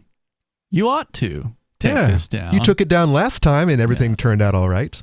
And they're getting worse, and they're getting more expansive, and they're covering more aspects. And, of course, just like all government programs, they always grow. And we know Zuckerberg leans a certain way. I think he was perfectly happy taking down the Hunter Biden laptop. They addressed that coming up in the story. We won't read the whole thing, but they Zuckerberg and apparently Jack Dorsey from Twitter, quote-unquote, regret taking maybe it down. Dorsey, maybe. Yeah. So we can talk to you about whatever's on your mind. We're going to go to your calls and thoughts here, but I do want to let you know about the Ballad of the Crypto Six. The Crypto Six would include myself and other members of this radio show and some of our friends who were arrested in an FBI raid because they're trying to crack down on things that are dangerous to the state, and cryptocurrency is one of those things. It's a peaceful kind of danger, it's not violence.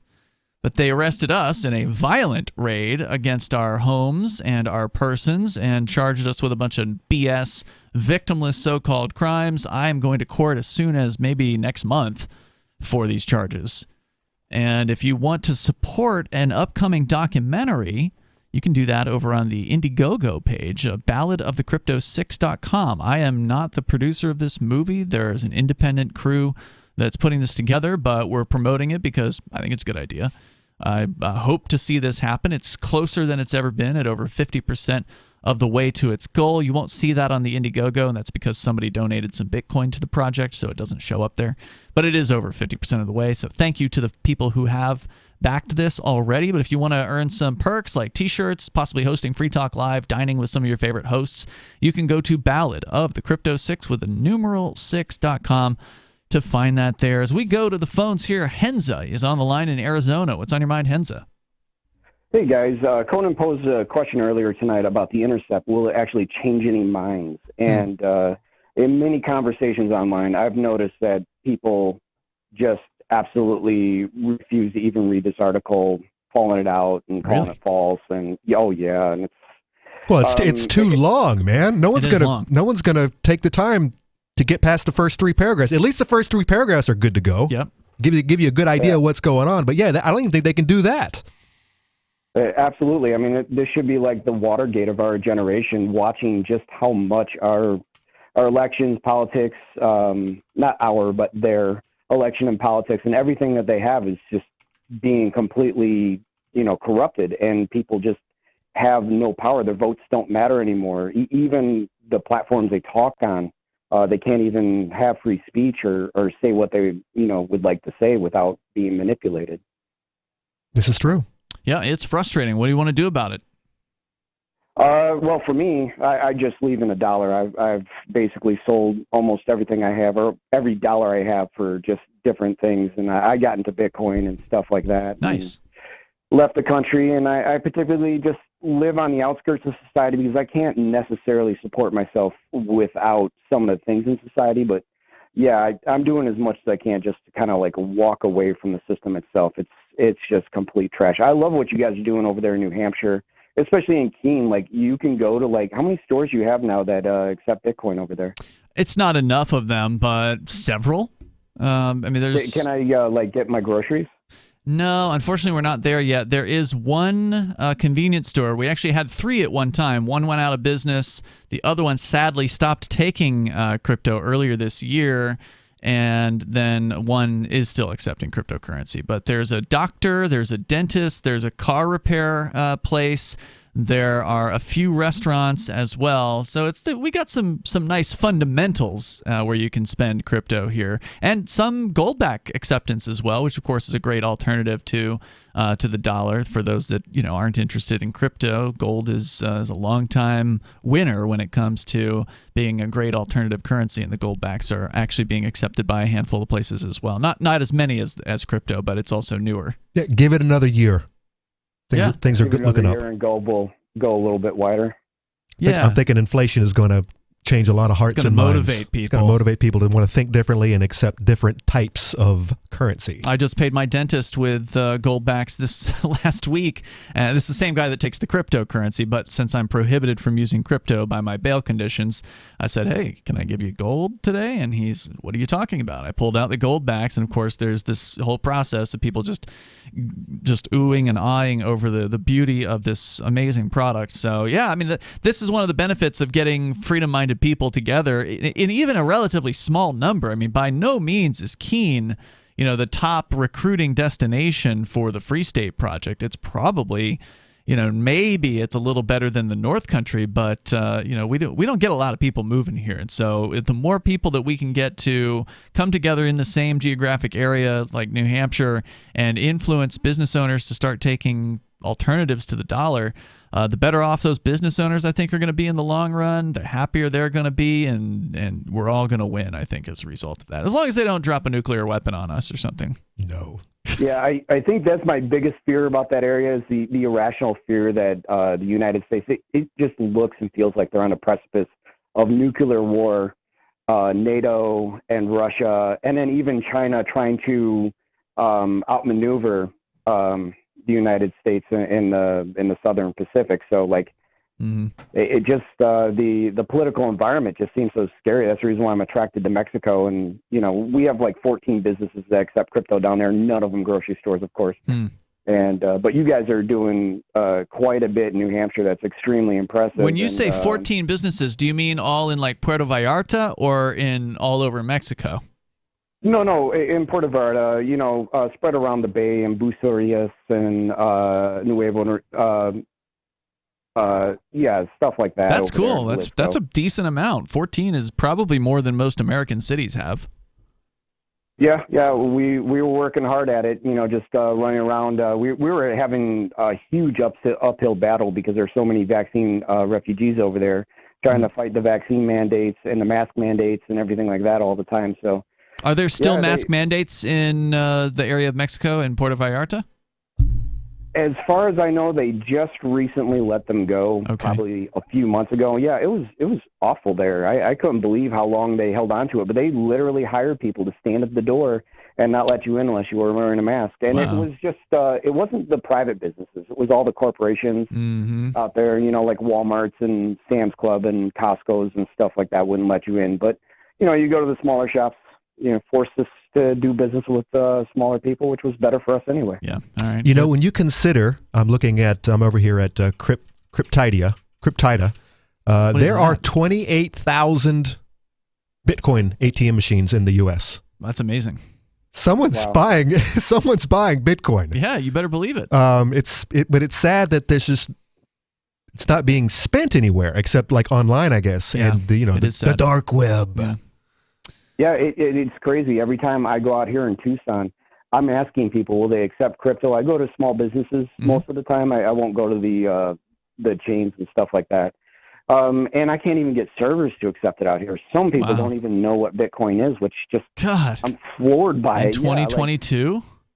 Yeah, exactly. Like I have to spend weeks at a time whenever I'm buying something online. I always buy secondhand, so I'm contacting people, see if they'll accept cryptocurrency. And it usually takes me a few weeks to find one person that'll accept cryptocurrency for something I'm trying to buy. Damn.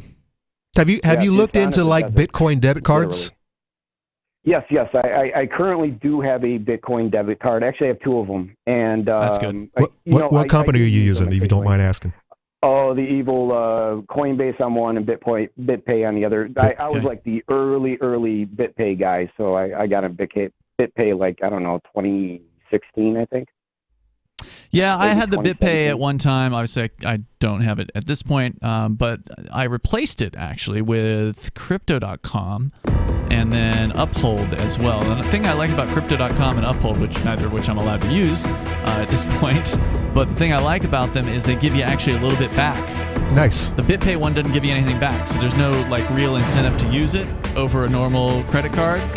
But the ones that pay you like 1 or 2%, that's a nice little incentive to actually spend the crypto. Henza, thanks for the call tonight, man. We got more coming up here. Appreciate hearing from you there in Arizona. There's more coming up on Free Talk Live. Do you feel like your nation, state, or community no longer holds your values? Have you dreamt of a place where people agree that liberty is important and are free to pursue their projects so long as they respect the property of others? There are many people just like you that are discovering freeprivatecities.com. Their social media links are at the upper right of the page at freeprivatecities.com. All skill levels will be needed when the first of the Free Private Cities opens. It's sooner than you think. Stop arguing and build. freeprivatecities.com. Have you had enough of the big-name web hosting services that are long on promises but short on bleeding-edge features, uptime, and customer service? Try Agorist Hosting, the agile web host that offers full concierge service from website redesign, full e-commerce solutions, custom apps for your Shopify store, IPFS integration, and more. Agorist Hosting is ready to take your web presence into the future. To get started, head over to agoristhosting.com. So you've signed the Shire Society Declaration and are planning your move to New Hampshire to be around more liberty-oriented people. Next, sign up for the Shire Society Forum at forum.shiresociety.com. There are a bunch of people there who are already in the Shire, and they want to meet you. If you're already in the Shire physically, you should also come by the forums. Remember, not everyone uses Facebook. New people are signing up for the Shire Society Forum every month, so drop in and say hello at forum.shiresociety.com.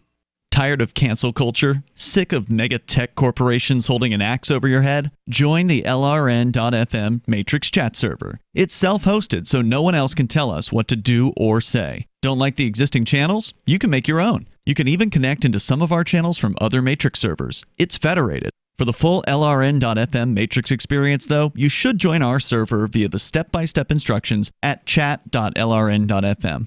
Chat.lrn.fm. You're listening to the live edition of Free Talk Live. Hour number 3 is next after the news here on the Liberty Radio Network at LRN.FM. From Feature Story News in Washington, I'm Nick Harper. With crucial midterm elections just a week away in the US, President Joe Biden is expected to take aim at Florida's Republican governor when he campaigns in the state on Tuesday. The president has clashed with Governor Ron DeSantis over multiple issues, including COVID-19 vaccines, abortion, and LGBTQ rights. FSN's US correspondent Kate Fisher reports. The campaign event will be Joe Biden's first in a state he lost in 2020. He's expected to go after Governor DeSantis as well as Florida Republican Senator Rick Scott. Recent polls have shown that Senate elections that were considered toss-ups between the two parties are now leaning Republican as high inflation persists. Losing control of one or both houses of Congress would profoundly shape the next 2 years of Joe Biden's presidency, with Republicans expected to block legislation on family leave, abortion, policing, and other Biden administration priorities. Brazil's Supreme Court has ordered the police to clear blockades set up by President Jair Bolsonaro's supporters in the aftermath of his electoral defeat. Bolsonaro has not yet conceded defeat after leftist Luiz Ignacio Lula da Silva narrowly won in Sunday's runoff election. The man accused of attacking the husband of the US Speaker of the House, Nancy Pelosi, is expected to make his first court appearance on Tuesday. FSN's Ira Spitzer reports from San Francisco. David DePop will be arraigned for California state charges stemming from the incident last week in which he's accused of breaking into the Pelosi's San Francisco home in the middle of the night, carrying zip ties and rope, in what federal prosecutors allege was a plot to kidnap House Speaker Nancy Pelosi. When Pelosi wasn't home, he attacked her husband, 82-year-old Paul Pelosi, with a hammer, sending him to the hospital with a fractured skull. The 42-year-old DePop appears to have espoused various conspiracy theories online ahead of the attack. Business and the Bank of England has begun selling off government debt in a move hailed as a milestone in economic history. Britain's central bank is holding the first auction of its nearly £850 billion of UK government bonds, or gilts, as FSN's Sally Patterson reports from London. For more than a decade, the Bank of England has been buying up government debt. It's accumulated more than $1 trillion worth. The Federal Reserve in the US and Bank of Canada have adopted similar policies. But now Britain's central bank aims to sell millions of pounds of government bonds over several auctions. It's the first bank among major economies to do so. The bank's bond sale follows a turbulent few months for financial markets after former UK Prime Minister Liz Truss announced her mini-budget. Sally Patterson, London. From Bureaus Worldwide, this is FSN. With FSN Spotlight, I'm Simon Marks, looking today at the challenges in the Amazon basin facing Brazil's president-elect Luiz Inácio Lula da Silva. His victory in the country's weekend runoff means there is now a chance for Brazil once again to prioritise conservation after the Bolsonaro years witnessed extensive deforestation in an area known as the world's lung.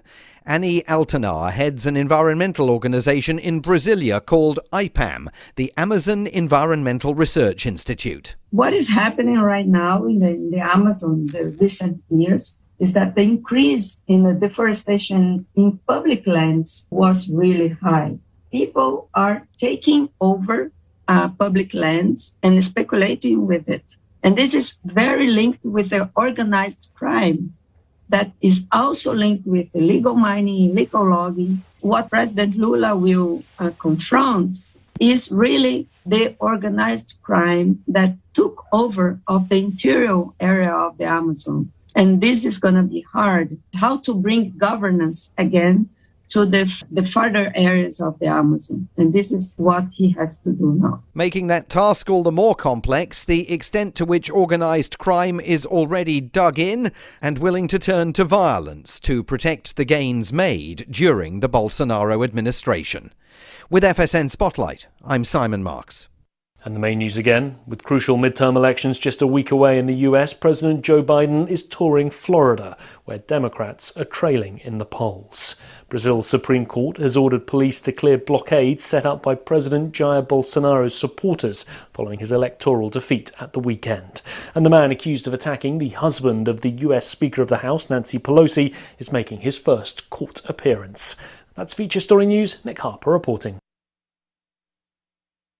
A majority of Americans are pointing to Friday's tragedy as a clear call for major reforms in everything, or literally anything at all that might prevent acts of horrifying, senseless violence. According to a recent ONN poll, the nation is united in saying that the key to preventing future tragedies is a drastic change in gun control, mental health care, school security, media coverage, violent entertainment, the fragility of the human condition, and really so many other things we probably haven't even thought of yet. Jesus. The Randolph Center for Public Health and Safety also released a statement saying, quote, "If you look at statistics regarding gun violence in the United States, you'll see the recent shooting is a clear cry for any thing at all to please be different." In Washington, lawmakers have reached a bipartisan agreement that the U.S. desperately needs tighter firearm restrictions or looser firearm restrictions, or honestly, whatever option just makes these things stop. Do that one.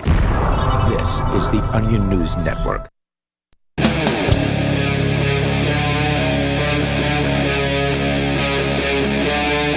Free Talk Live.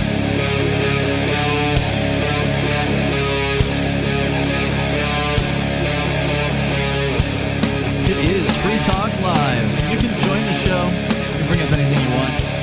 It is the third hour, and of course, people are now calling in. So that's the way it works. Welcome to the show. That's what we do here. We do take calls about absolutely anything.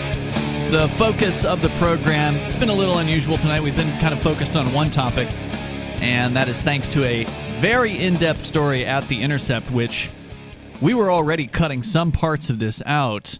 I'm going to post the full thing on our social media, which will not be censored because we run the server.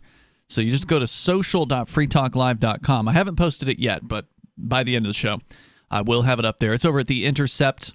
I think that's .com, if I recall correctly. I'm not looking at the Intercept version of it. I've got TheIntercept.com. Oh, thank you. Yeah, TheIntercept.com. I've got it through archive.ph because I wanted to get rid of their paywall or their subscribe thing. I just clicked off of it. I think I reloaded the page, I believe, and it never came back. Yeah. Okay, good. So we've been talking about the Department of Homeland Security teaming up with Facebook, Twitter, Microsoft, Discord, others to crack down on people's opinions that might threaten the faith in the U.S. federal government. The number here is 603-283-6160. Let's talk to Tom in Massachusetts. Tom, you're on Free Talk Live with Ian and Conan. Hey, how's it going, everybody? What's on your mind, Tom? Yeah, originally I was going to be talking about Native American Heritage Month because, quite frankly, I think it's, a crack of, the donkey shit. Okay, you can't say that on the radio, so unfortunately we have to let you go. Is that this month? Native American Month? Maybe. I don't know. Unfortunately, you can't say the S word or certain words on broadcast radio, and normally I give that warning to people that are calling from the internet, people that aren't listening to the radio, and I'm pretty sure Tom has called before, so I didn't give him the warning tonight. So maybe he just screwed that one up. Sorry about that, Tom. Phone number here, 603-283-6160. Unscreened caller, you're on Free Talk Live. Go ahead. Hello. This is these guys again. Hunter Braun. Hunter Braun. Okay. Hello. You're on the air, dude. Go ahead. And don't forget, you're on the internet, so don't say things you can't say on the radio or we have to dump your call. I know. Okay. I've called you before. Yes, I recognize your voice. I just like to talk about the Georgia election, with Herschel Walker and Raphael Warnock. Okay. Now, is this for Senate, governor? I heard the name Herschel Walker. I know there's some controversy about him being a hypocrite, like most politicians. But what is this for? Is this Senate? Oh, he just disappeared. The phone call just went away. This is odd. All right. The number here is 603-283-6160. Sarah's in New Mexico. Go ahead, Sarah. Oh, goody for me. All these callers that bail out on you, I get my turn also. Go, Sarah. Oh, anyway. Tell us about what should we be eating this week? No, she's got something else tonight. Go ahead, Sarah. The oil companies in the last 3 months have made like killer billion-dollar profits. Yeah, Exxon. So, Exxon is making record profit. Well, all of them, Mobile, Chevron, BP, all of them. I mean, they're making like in the billions. And so President Biden and they want to tax these companies. And as far as I'm concerned, they need to pay their fair share. You really believe there is such a thing as a fair share? Well, Sarah doesn't believe that those oil companies built themselves. We built those companies. So it's socialism 101. Sarah, you do understand that when a corporation pays taxes, they just charge their customers for it, right? Right, and they've been getting away with it. I mean, if people want to drive a car, I understand that you aren't concerned with the price of gas. But most people in the United States who actually have to drive to go somewhere for a living or whatever to get groceries, most of them are concerned about the price of gas. So right, but you know what? What are they going to do about it? That's the whole point. Who going to do about it? If you own a car, you want to buy gas, they're charging $7-8 a gallon. It's not that bad yet, but it will be probably eventually. Well, there's nothing people could do about it, and people they're being caught. They've been using that war, because the Ukrainian war, I could jack up the price all I want and use that as we know. I agree with that, by the way. Mm-hmm. Yeah, well, here's the thing, Sarah. To answer your question, it's not to tax the oil producers because, again, the taxes just get passed along. So if your gas is $3 a gallon without taxes, well, guess what? It's going to be $4 a gallon with taxes, or $5 a gallon, or whatever. The more you tax it, the more the price is at the pump. This is just basic how taxes work. Corporations always pass it to the consumer. So if you want to punish the oil companies, then set them free into a free market of energy where there's no subsidies for them, which they're getting, by the way. That's what the military is. When they send the military over to the Middle East to seize oil fields from, Saddam Hussein or the Afghans or whoever it is they're seizing oil fields from, then that's benefiting the oil companies, and the taxpayers are the ones footing the bill for that. How about using the Navy to protect shipping lanes, for instance? That should be something that these companies are paying for. Well, and they should be able to, Sarah, they should be able to drill for oil right here in the United States so they don't have to ship it halfway across the world to be refined and then ultimately sold. Well, here's the epitome of capitalism. This is what the so-called free enterprises. They have unreleased, price gouge their customers all they want. Well, look, I don't know what capitalism is. You'll have to define what you mean by capitalism. But in a free market, huh? Yeah, the so-called free market charge whatever they want as long as they can get away with it. That's where you don't, as a communist, you don't understand markets. Okay, so in a free market, you cannot charge whatever you want because other people are free to get into your business and compete with you. If it's not a free market, which is what we have today, we have a regulated marketplace, a restricted marketplace, where governments pick the players. Where if there's Citgo and there's BP and there's, what's another one? Is Texaco still a thing? There's these Shell. Yeah, Chevron. There's a handful of companies that are allowed to be in the business of oil. And that's it. And so they can cartelize, they can come together, they can make an agreement, they can, have a pact that says they're going to raise their prices or whatever. And there's very little that can be done about that because we aren't running the government, it's them. They're the ones who set on the regulatory agencies. They're executives, they're former owners or whatever. They go and they sit on these boards, so they regulate themselves. The whole thing's a scam. In a free market, the oil companies would be subject to competition from other oil companies, which anyone could start without having to ask permission, as long as they have a place to drill for the oil. And they'd also be in competition with all the other energy options out there. Natural gas, nuclear, solar, wind power. Absolutely. You name it. Things we haven't even thought of yet. Coal, whatever. All of these things could be competing to see who could do the cleanest energy for the lowest price. Hemp. That's what you would have. Yeah, that's what you would have. Prices would go down. For profit. Huh? CEO of a company has a yacht making $1 billion. Good for a year them. For the private company. Good for them. Iran nationalized. They threw the prince, Ayatollah, or whatever his name is. I don't know that prince guy. They exiled him. He ran out to United States because he sold out the country, Iran's Iranian oil to a private, and he profited billions of dollars. He probably was going to get killed if he stayed over there. But they nationalized the oil supply. Do you support that? Do you support that? Of course, that's the Of course you do. Moronic opinion. Thank you for the call tonight. Just like Venezuela, Sarah. Nationalize their oil, and look what happened. Yeah, it's a disaster. That's what happens. A nationalization of any industry is a monopoly on services. You are worried about higher prices? You're worried about poor quality? Well, that's what you get when there's no competition and only one option in the marketplace. There's more coming up.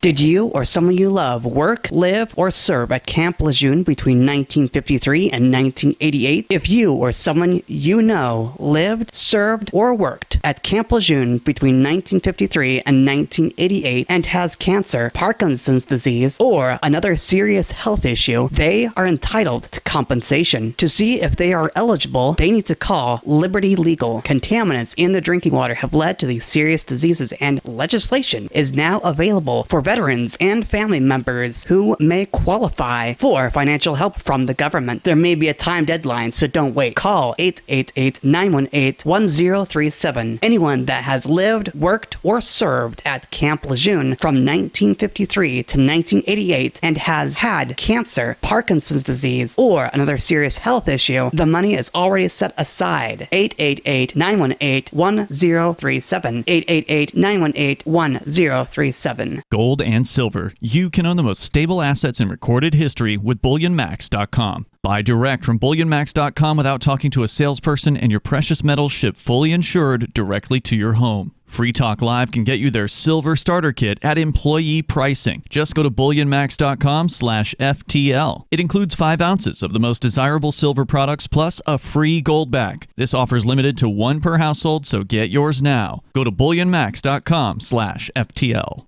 The new 4th edition of Healing Our World, The Compassion of Libertarianism, will take your understanding of liberty to a deeper level and has over 1,300 updated references, new cartoons, and a foreword by Dr. Ron Paul. With discounts for multiple book purchases, the 4th edition of Healing Our World is a great gift for the liberals, pragmatists, environmentalists, and Christians in your life who think libertarianism is cold-hearted. Get yours today at healing.freetalklive.com and use promo code FTL for a $5 discount. Do you prefer to listen to Free Talk Live on your schedule on demand? You can find the link to our podcast at feeds.freetalklive.com, which features the daily digest of our radio show 7 days a week. Just drop our RSS feed into your favorite podcast client or subscribe to us on the large platforms if you prefer, including Apple Podcasts, Google Podcasts, iHeartMedia, Spotify, and Stitcher. All the links are at feeds.freetalklive.com. If the daily digests aren't enough for you and you really don't want to miss a moment of Free Talk Live, you can always sign up for our AMPS Patreon at amps.freetalklive.com for just $5 a month, and you'll get the full radio show without recorded commercials. Plus, you'll help us advertise, market, promote, and support Free Talk Live. That's amps.freetalklive.com to join AMPS, or feeds.freetalklive.com to get our main podcast, or find us on the major podcast platforms. If you want to know the latest about Free Talk Live before we go on the air, all you need to decide is how you want it delivered. It's your choice. Visit news.freetalklive.com to receive our usually weekly news updates by email. Plus, we have a Twitter account at twitter.freetalklive.com, and you can follow us on the decentralized Mastodon platform at toot.freetalklive.com. So please follow us at toot.freetalklive.com and sign up for our emails at news.freetalklive.com. Free speech is protected on the internet, right? Not always. Government agencies try to limit free speech and commerce on the net. Luckily, when they do, the Institute for Justice is there to defend your First Amendment right to free speech. IJ helped set the first federal precedent for internet free speech in 1999, and ever since has worked to prevent unconstitutional roadblocks in cyberspace. Visit our website today at ij.org. You can stick it to the man and big tech. Join our FTL social mastodon at social.freetalklive.com.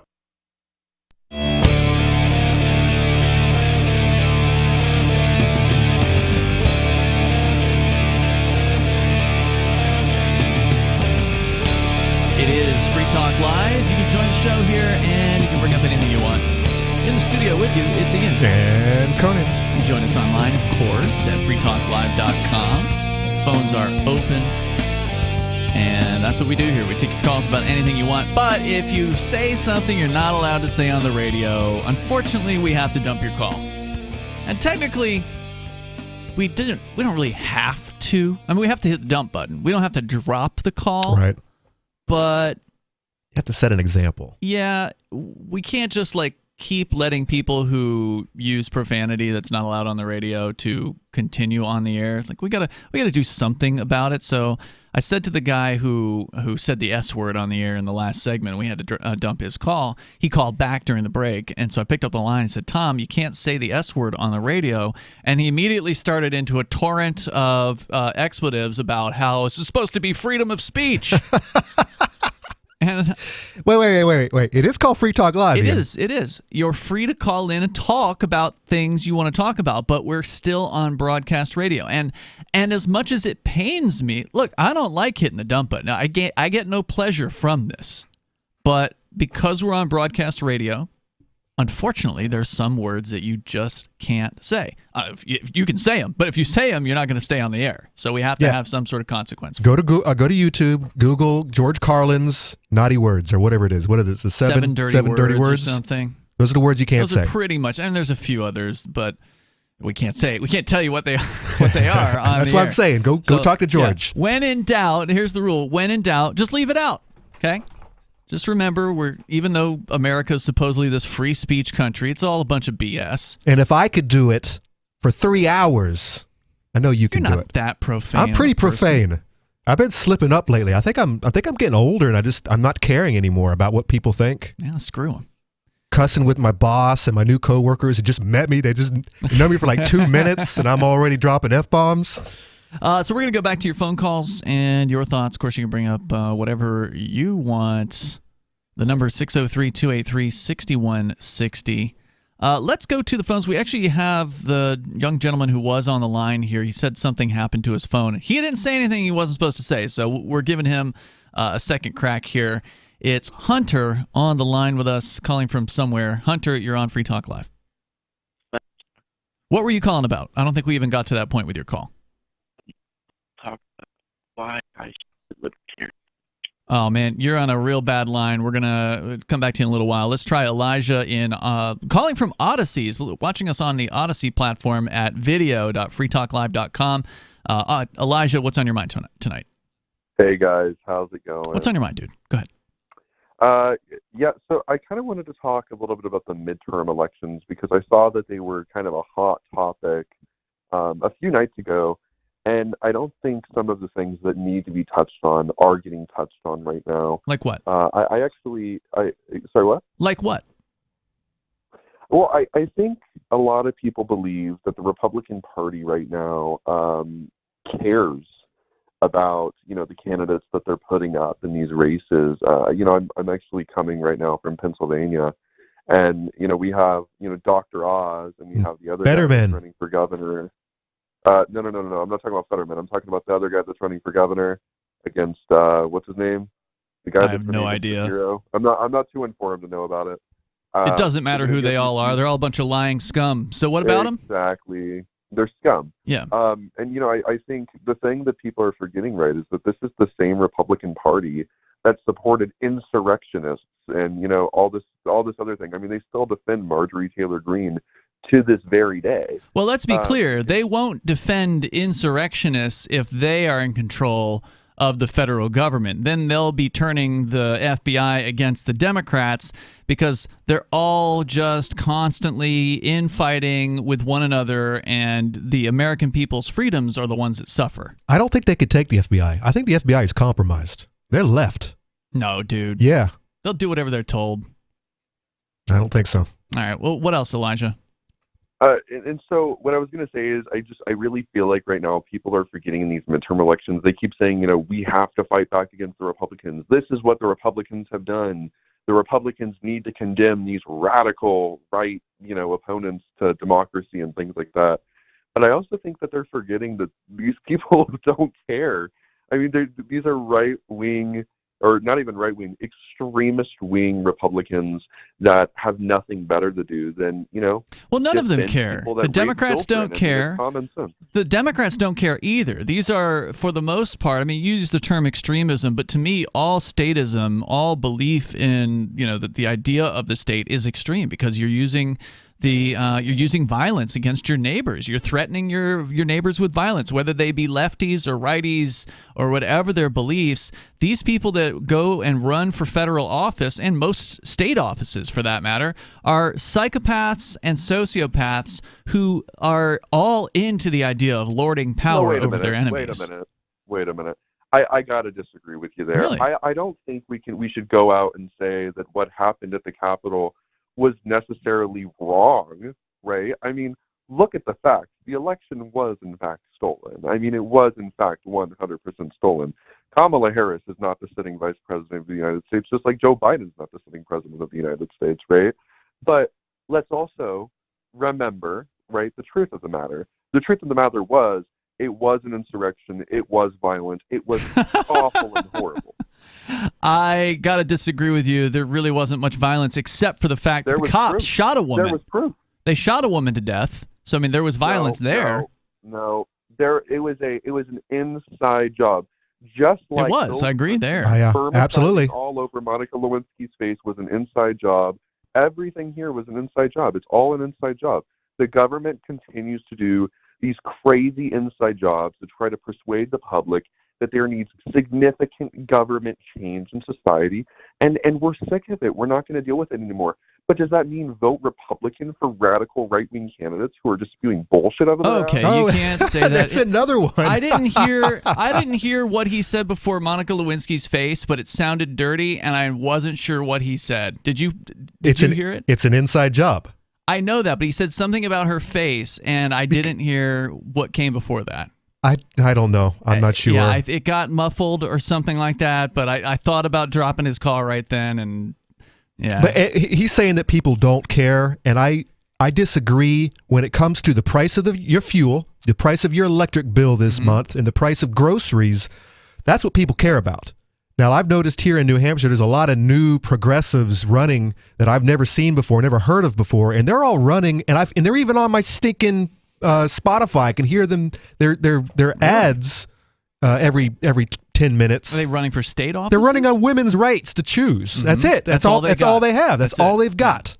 Well, and I'm like, people really don't care about that this year. They care about their gas bill. Some of them will, but is it going to be enough to get those Democrats in office? Well, yeah, but my question is who. And we know the truth, you and I. But which one of these politicians is going to get my gas bill down? Which one is at least talking about getting my gas bill down? And it's the Republicans. Cheap, man. Talk it's is Republicans, cheap. especially these lunatic ones that he's talking about. I don't know what to think of that particular call because he seemed to contradict himself on a couple of occasions during the call, like the insurrection, and it's an inside job, and it was confusing. Yeah, it was really weird. But maybe a left-wing conspiracy guy. It was interesting. I wish he hadn't said the S word. Maybe he was bluing on. Would have kept him on. More coming up. Did you or someone you love work, live, or serve at Camp Lejeune between 1953 and 1988? If you or someone you know lived, served, or worked at Camp Lejeune between 1953 and 1988 and has cancer, Parkinson's disease, or another serious health issue, they are entitled to compensation. To see if they are eligible, they need to call Liberty Legal. Contaminants in the drinking water have led to these serious diseases, and legislation is now available for veterans veterans and family members who may qualify for financial help from the government. There may be a time deadline, so don't wait. Call 888-918-1037. Anyone that has lived, worked, or served at Camp Lejeune from 1953 to 1988 and has had cancer, Parkinson's disease, or another serious health issue, the money is already set aside. 888-918-1037. 888-918-1037. From Feature Story News in Washington, I'm Nick Harper. With crucial midterm elections just a week away in the US, President Joe Biden is expected to take aim at Florida's Republican governor when he campaigns in the state on Tuesday. The president has clashed with Governor Ron DeSantis over multiple issues, including COVID-19 vaccines, abortion, and LGBTQ rights. FSN's US correspondent Kate Fisher reports. The campaign event will be Joe Biden's first in a state he lost in 2020. He's expected to go after Governor DeSantis as well as Florida Republican Senator Rick Scott. Recent polls have shown that Senate elections that were considered toss-ups between the two parties are now leaning Republican as high inflation persists. Losing control of one or both houses of Congress would profoundly shape the next 2 years of Joe Biden's presidency, with Republicans expected to block legislation on family leave, abortion, policing, and other Biden administration priorities. Brazil's Supreme Court has ordered the police to clear blockades set up by President Jair Bolsonaro's supporters in the aftermath of his electoral defeat. Bolsonaro has not yet conceded defeat after leftist Luiz Ignacio Lula da Silva narrowly won in Sunday's runoff election. The man accused of attacking the husband of the US Speaker of the House, Nancy Pelosi, is expected to make his first court appearance on Tuesday. FSN's Ira Spitzer reports from San Francisco. David DePop will be arraigned for California state charges stemming from the incident last week in which he's accused of breaking into the Pelosi's San Francisco home in the middle of the night, carrying zip ties and rope, in what federal prosecutors allege was a plot to kidnap House Speaker Nancy Pelosi. When Pelosi wasn't home, he attacked her husband, 82-year-old Paul Pelosi, with a hammer, sending him to the hospital with a fractured skull. The 42-year-old DePop appears to have espoused various conspiracy theories online ahead of the attack. Business and the Bank of England has begun selling off government debt in a move hailed as a milestone in economic history. Britain's central bank is holding the first auction of its nearly £850 billion of UK government bonds. For more than a decade, the Bank of England has been buying up government debt. It's accumulated more than $1 trillion worth. The Federal Reserve in the US and Bank of Canada have adopted similar policies. But now Britain's central bank aims to sell millions of pounds of government bonds over several auctions. It's the first bank among major economies to do so. The bank's bond sale follows a turbulent few months for financial markets after former UK Prime Minister Liz Truss announced her mini-budget. Sally Patterson, London. From Bureaus Worldwide, this is FSN. Don't miss a moment of Free Talk Live. Get our archives daily via our podcast at feeds.freetalklive.com.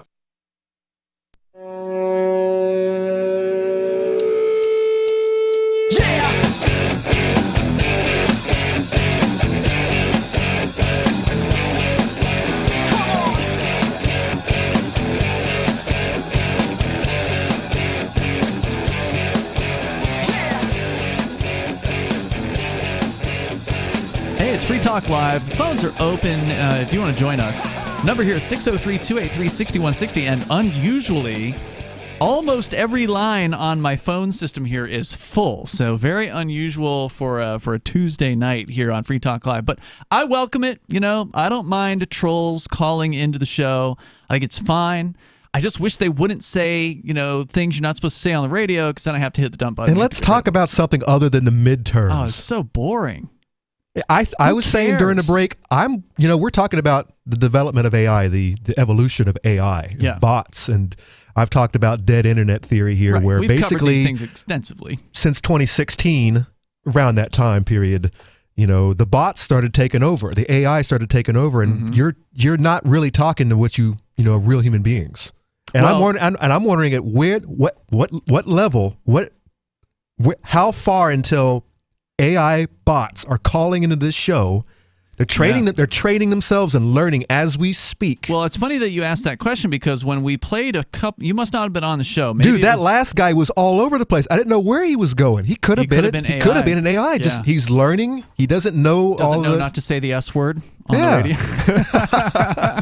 radio. So you're going to have to check this out on your own time, Conan, because we actually did play over half of the Joe Rogan interviewing Steve Jobs. I listened to parts of it. Were you on? You were on that show. It sounds fake. It doesn't sound real. It doesn't have the inflections. Joe Rogan sounds pretty real to me. Yeah, but he doesn't. He doesn't have. His voice never changes. Never modulates. It just kind of stays. It's the first straight time, through. Though. I mean, it's the first crack.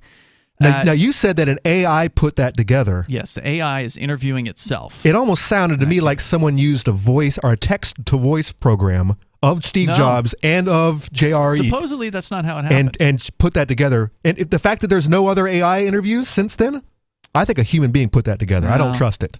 I wish they'd come out with more. They said they were going to come out with one every single week, and it's been close to a month now. There hasn't been. And they've got plenty of actors who've already given their voices over, signed their voices away. You know, Morgan Freeman, and I think Bruce Willis just jumped on board. Well, they're not doing it for You got commercial. Volodymyr Zelensky. We got plenty of green screen imagery of him. Anyway, I think that is coming. I think real-time, interactive, AI voice prompt kind of things. Man, they're coming. the deep fakes are going to kill us. Yeah. Especially when it comes to October surprises and whatnot. Could you imagine something getting dropped 2 days before election, and it's a deep fake of some high profile politician saying something crazy?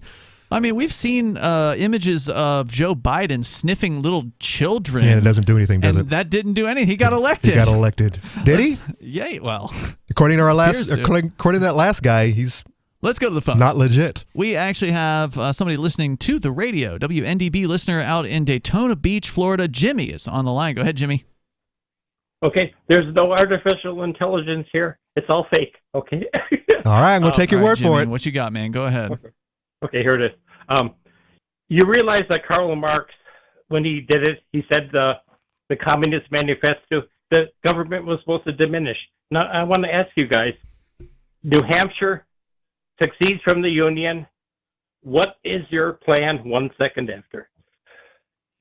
The plan for 1 second after secession? I think we will have a party. Drinking party. Okay. Are you going to try to rule or?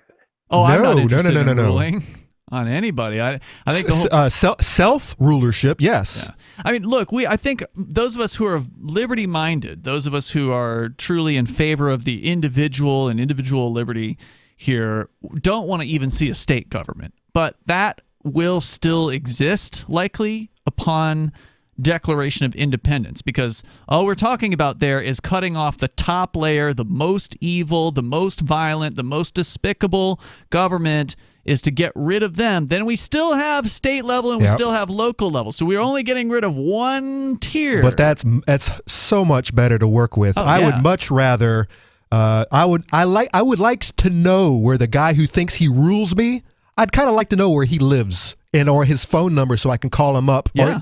And I can't talk to Biden. Nope. But I can talk to my local rep here in Keene. We can go to the governor's house. We know where he lives. Yeah.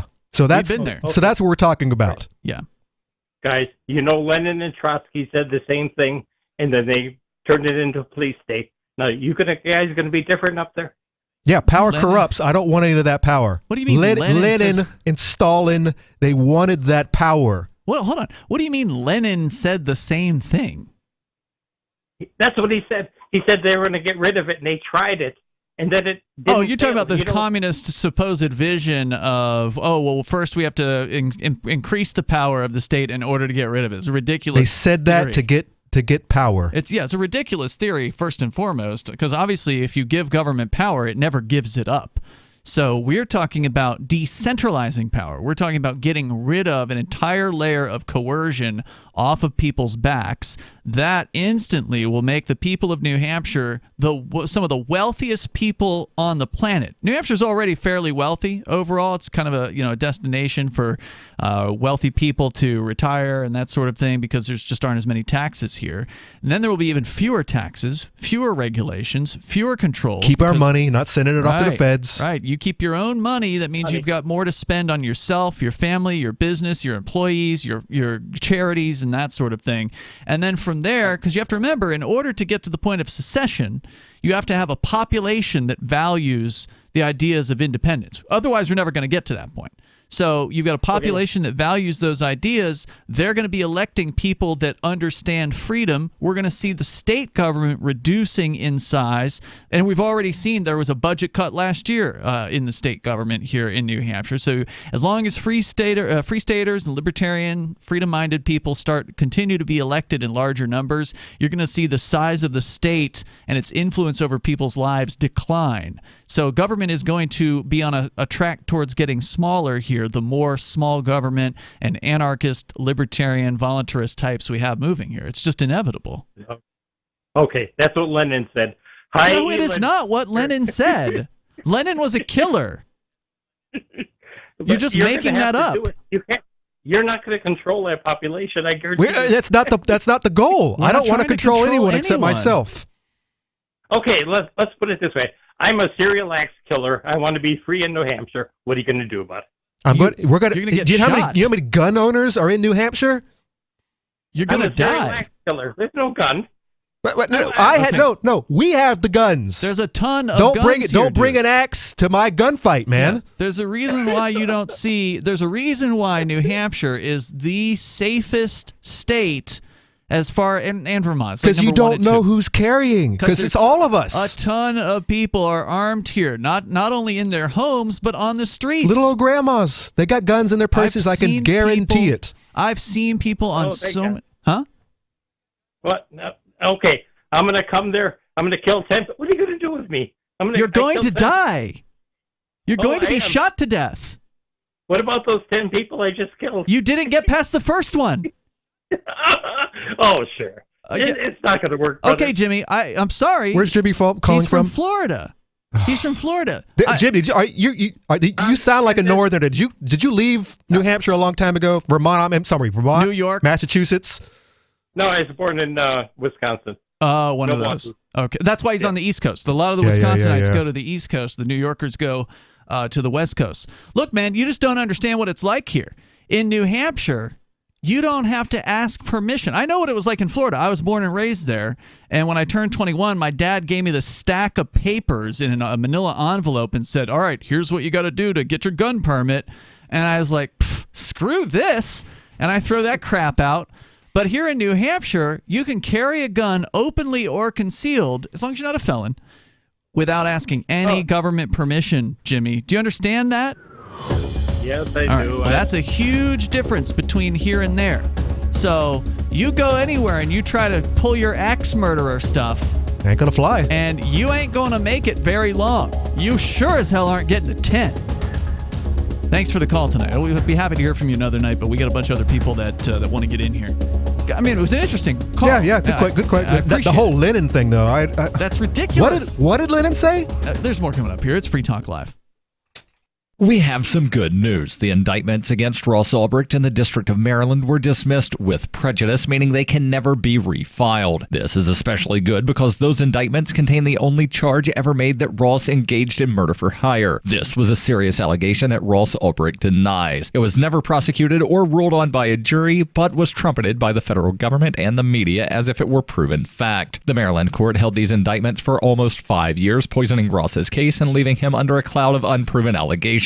As explained in Ross's appeal to the Supreme Court, the fact that the judge used these allegations to give Ross a draconian sentence of double life without parole violated his Sixth Amendment right to a jury trial. Judges are required to issue sentences based on convictions decided by a jury, not unproven allegations never even charged at trial. Although this is a positive development, the dropped indictment will not set Ross free. Now, a presidential pardon is Ross's only hope of freedom. Sign the petition at freeross.org. freeross.org. Is oral health important to you? If you don't like your own teeth, fresh breath, or kissing people, then by all means stop listening. Several years ago, I met Jessica Armand, founder and CEO of My Magic Mud, and I became passionate about the product that she created and never want to live without it. It's clinically proven to whiten teeth, but I find it does much more. They want you to love My Magic Mud as much as I do, so they're giving you a money-back guarantee plus 20% off. Go to mymagicmud.com and use coupon code FTL20 at checkout. mymagicmud.com, FTL20.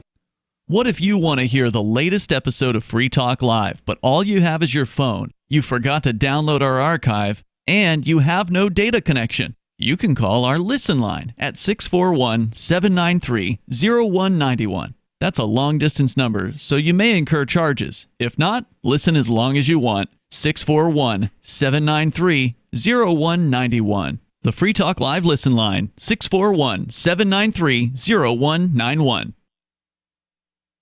Uncovering the secrets and exposing the lies. That's what the readers of freedomsphoenix.com get every day. freedomsphoenix.com, constantly providing the information, the real news about government policies, and the real relationship we all have with the coercive government. The real condition of the economy, innovations in technology, breakthroughs in energy, health, and computer science. Learn the truth well before it's admitted to in the lamestream media. The corporate media, nothing more than distributors of government propaganda, but now there's an alternative. freedomsphoenix.com. Constant news updates on the issues that affect your life in the most important ways.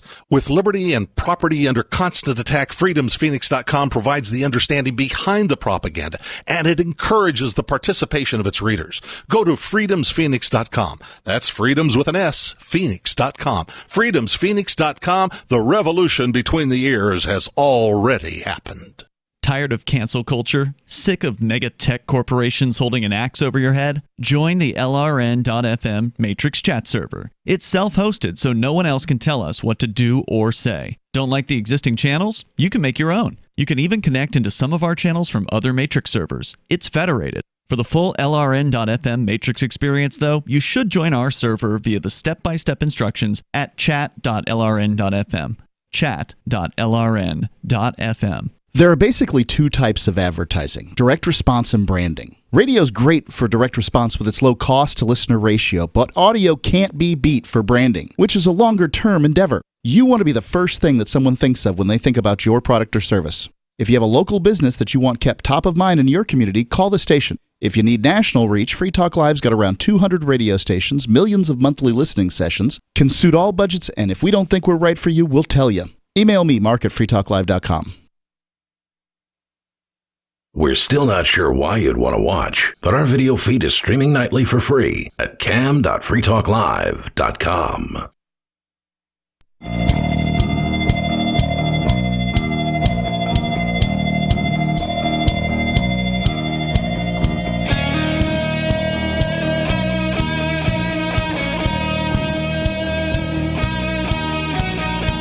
Free Talk Live, moments remain. Maybe enough time for you if you're already on the line. If not, may I suggest that you call the show before 9 p.m. Eastern Time?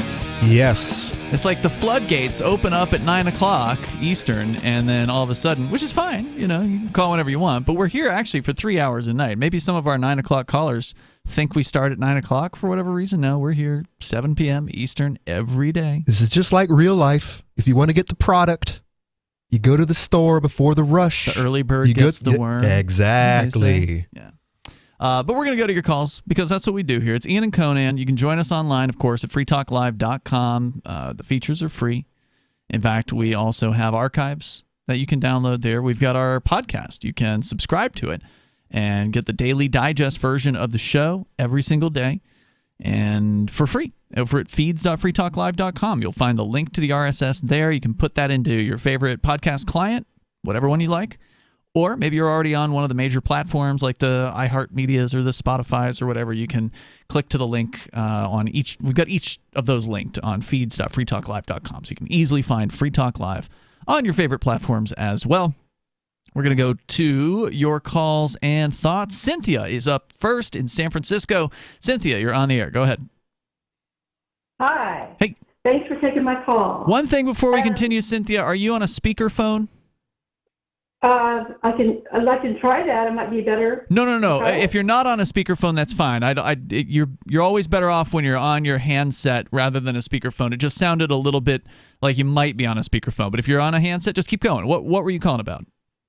I was calling because I was wondering if the federal programs we were talking about where they were censoring information was used to stop the George Floyd story of his guardian ad litem, an attorney in Corpus Christi, who was the guardian ad litem when George Floyd died at a hospital in Corpus Christi in 2016.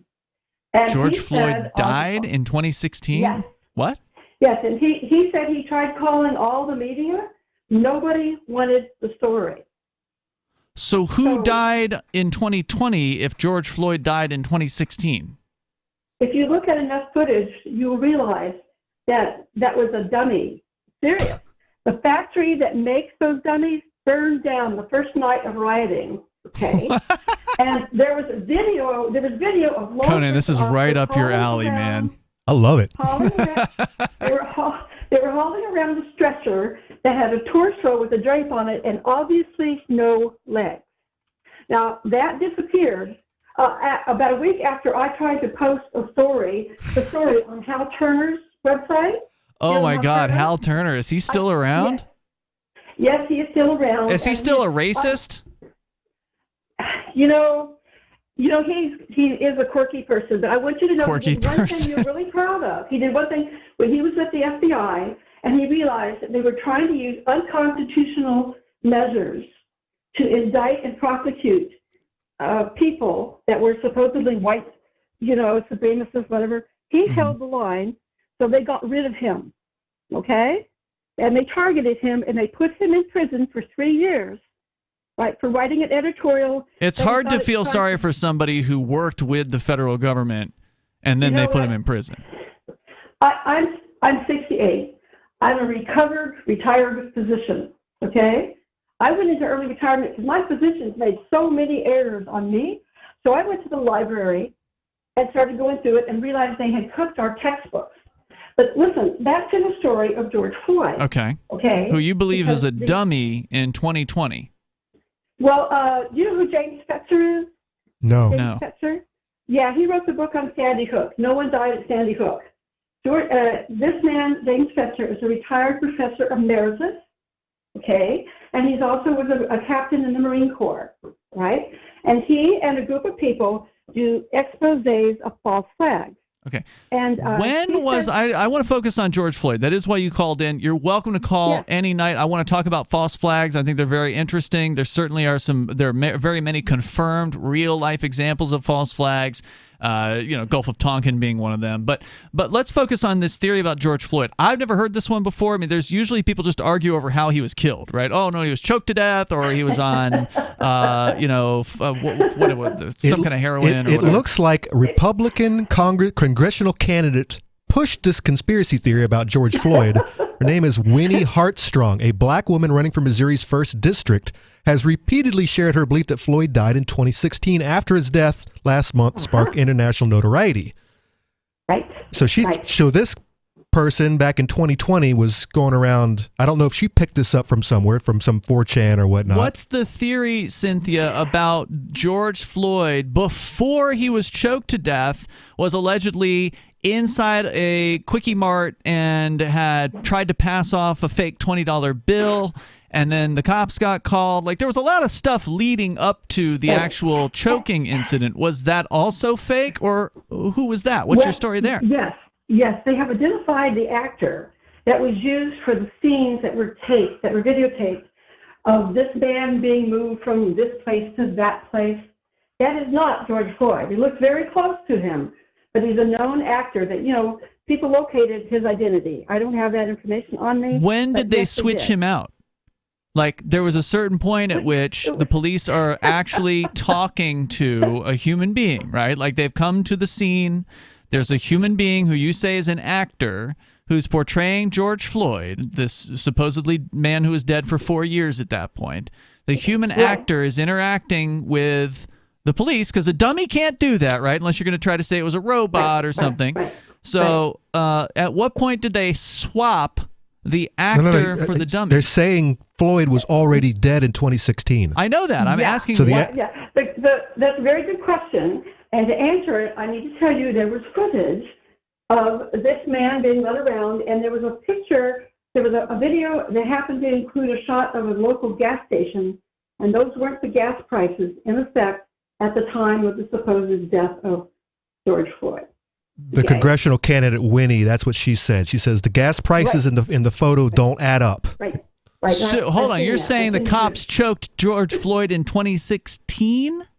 No, he died in a hospital. What the hell's the gas price have anything to do with anything then? It wasn't shot consistent with the time of his supposed death in a public venue. So you're saying, just to clarify, you're saying the witnesses were in on it? Yeah, they're crisis actors. In fact, one of the officers that was standing there was identified from prior false flags as a crisis actor. Fitting image, that's him. Now, I don't remember. Did Floyd actually die in the street, or did he die in the ambulance? I don't know. No, you understand. He died in 2016. I'm sorry. That's the story. Let the dummy. The actor. Down the first night of. By the way, did you notice that the man who was holding his knee to the back or the neck, whatever you want to call it, Chauvin? was not the same man that went to court. It was being He does look different, by the way. Of course, it's a year later, and he's all cleaned up. Many years different. He does look a little bit different. This is interesting. I want to see the pictures with the gas prices. I want to see the inconsistencies. Theory. Yeah, for sure. Conan, I know you're going to dig into this tonight. Man. Yeah, This is all. I want to see these pictures. This is totally up Conan's alley. James Fetzer, and see if you can get a picture of the dummy being wheeled around on the stretcher that was a torso and had no legs, because my access to that. What is the point of that? You know, it's really, that whole scene, with like police on the back of the cruiser, and that's that monumental picture that was taken, and it just police happens to be in the frame. It really does seem like someone was really taking advantage of a really sad scene. Okay, but what's the theory, Cynthia? Why would they go through all of racial division? No, well, what they did was when they burned down sections of the city, it was primarily black-owned businesses that were burned down, right? And those happened to be areas that were being set up for being reconstructed, renovations. Nero and the fiddle. Urban renewal. Think of it as urban renewal. I thought they were concentrated around Federal Reserve property. Have you heard that one? They're very old. I haven't heard that, but those are very old properties. So I wouldn't be surprised. It was an older section of town. Cynthia, it's an interesting theory. Feel free to call any time. Always happy to, air whatever kind of kooky conspiracy theories. You think Cynthia's an AI? I don't think we're to that point yet, but I don't think we're far away from it either. We're right around the corner, man. Yeah, I mean, they've got the AIs can respond pretty quick on text chat. So, yeah, we're literally the technology's probably there. It's just whether it's been implemented yet. Or not is really the question. If you didn't get on tonight, call us tomorrow night. Can you do better than Cynthia? That's a wild conspiracy theory, I gotta say. It seems a little paranoid to me. But hey, you can call about anything here on Free Talk Live. And that's gonna keep Conan up all night, by the way. It's not. I'm gonna watch one YouTube. I'm going to bed. All right. Well, we'll see you tomorrow. Online in the meantime, freetalklive.com, and check out our social media, social.freetalklive.com. Are you tired of governments murdering people around the world? Stop using their money. There is an alternative. Bitcoin is a stateless, free market, non-political currency. Bitcoin cannot be inflated or controlled by any government. By using their money, you are helping the state. You have an incredible alternative available now. Learn it, use it, spread it. Get started with Bitcoin at Bitcoin.com. That's Bitcoin.com. If you want to know the latest about Free Talk Live before we go on the air, all you need to decide is how you want it delivered. It's your choice. Visit news.freetalklive.com.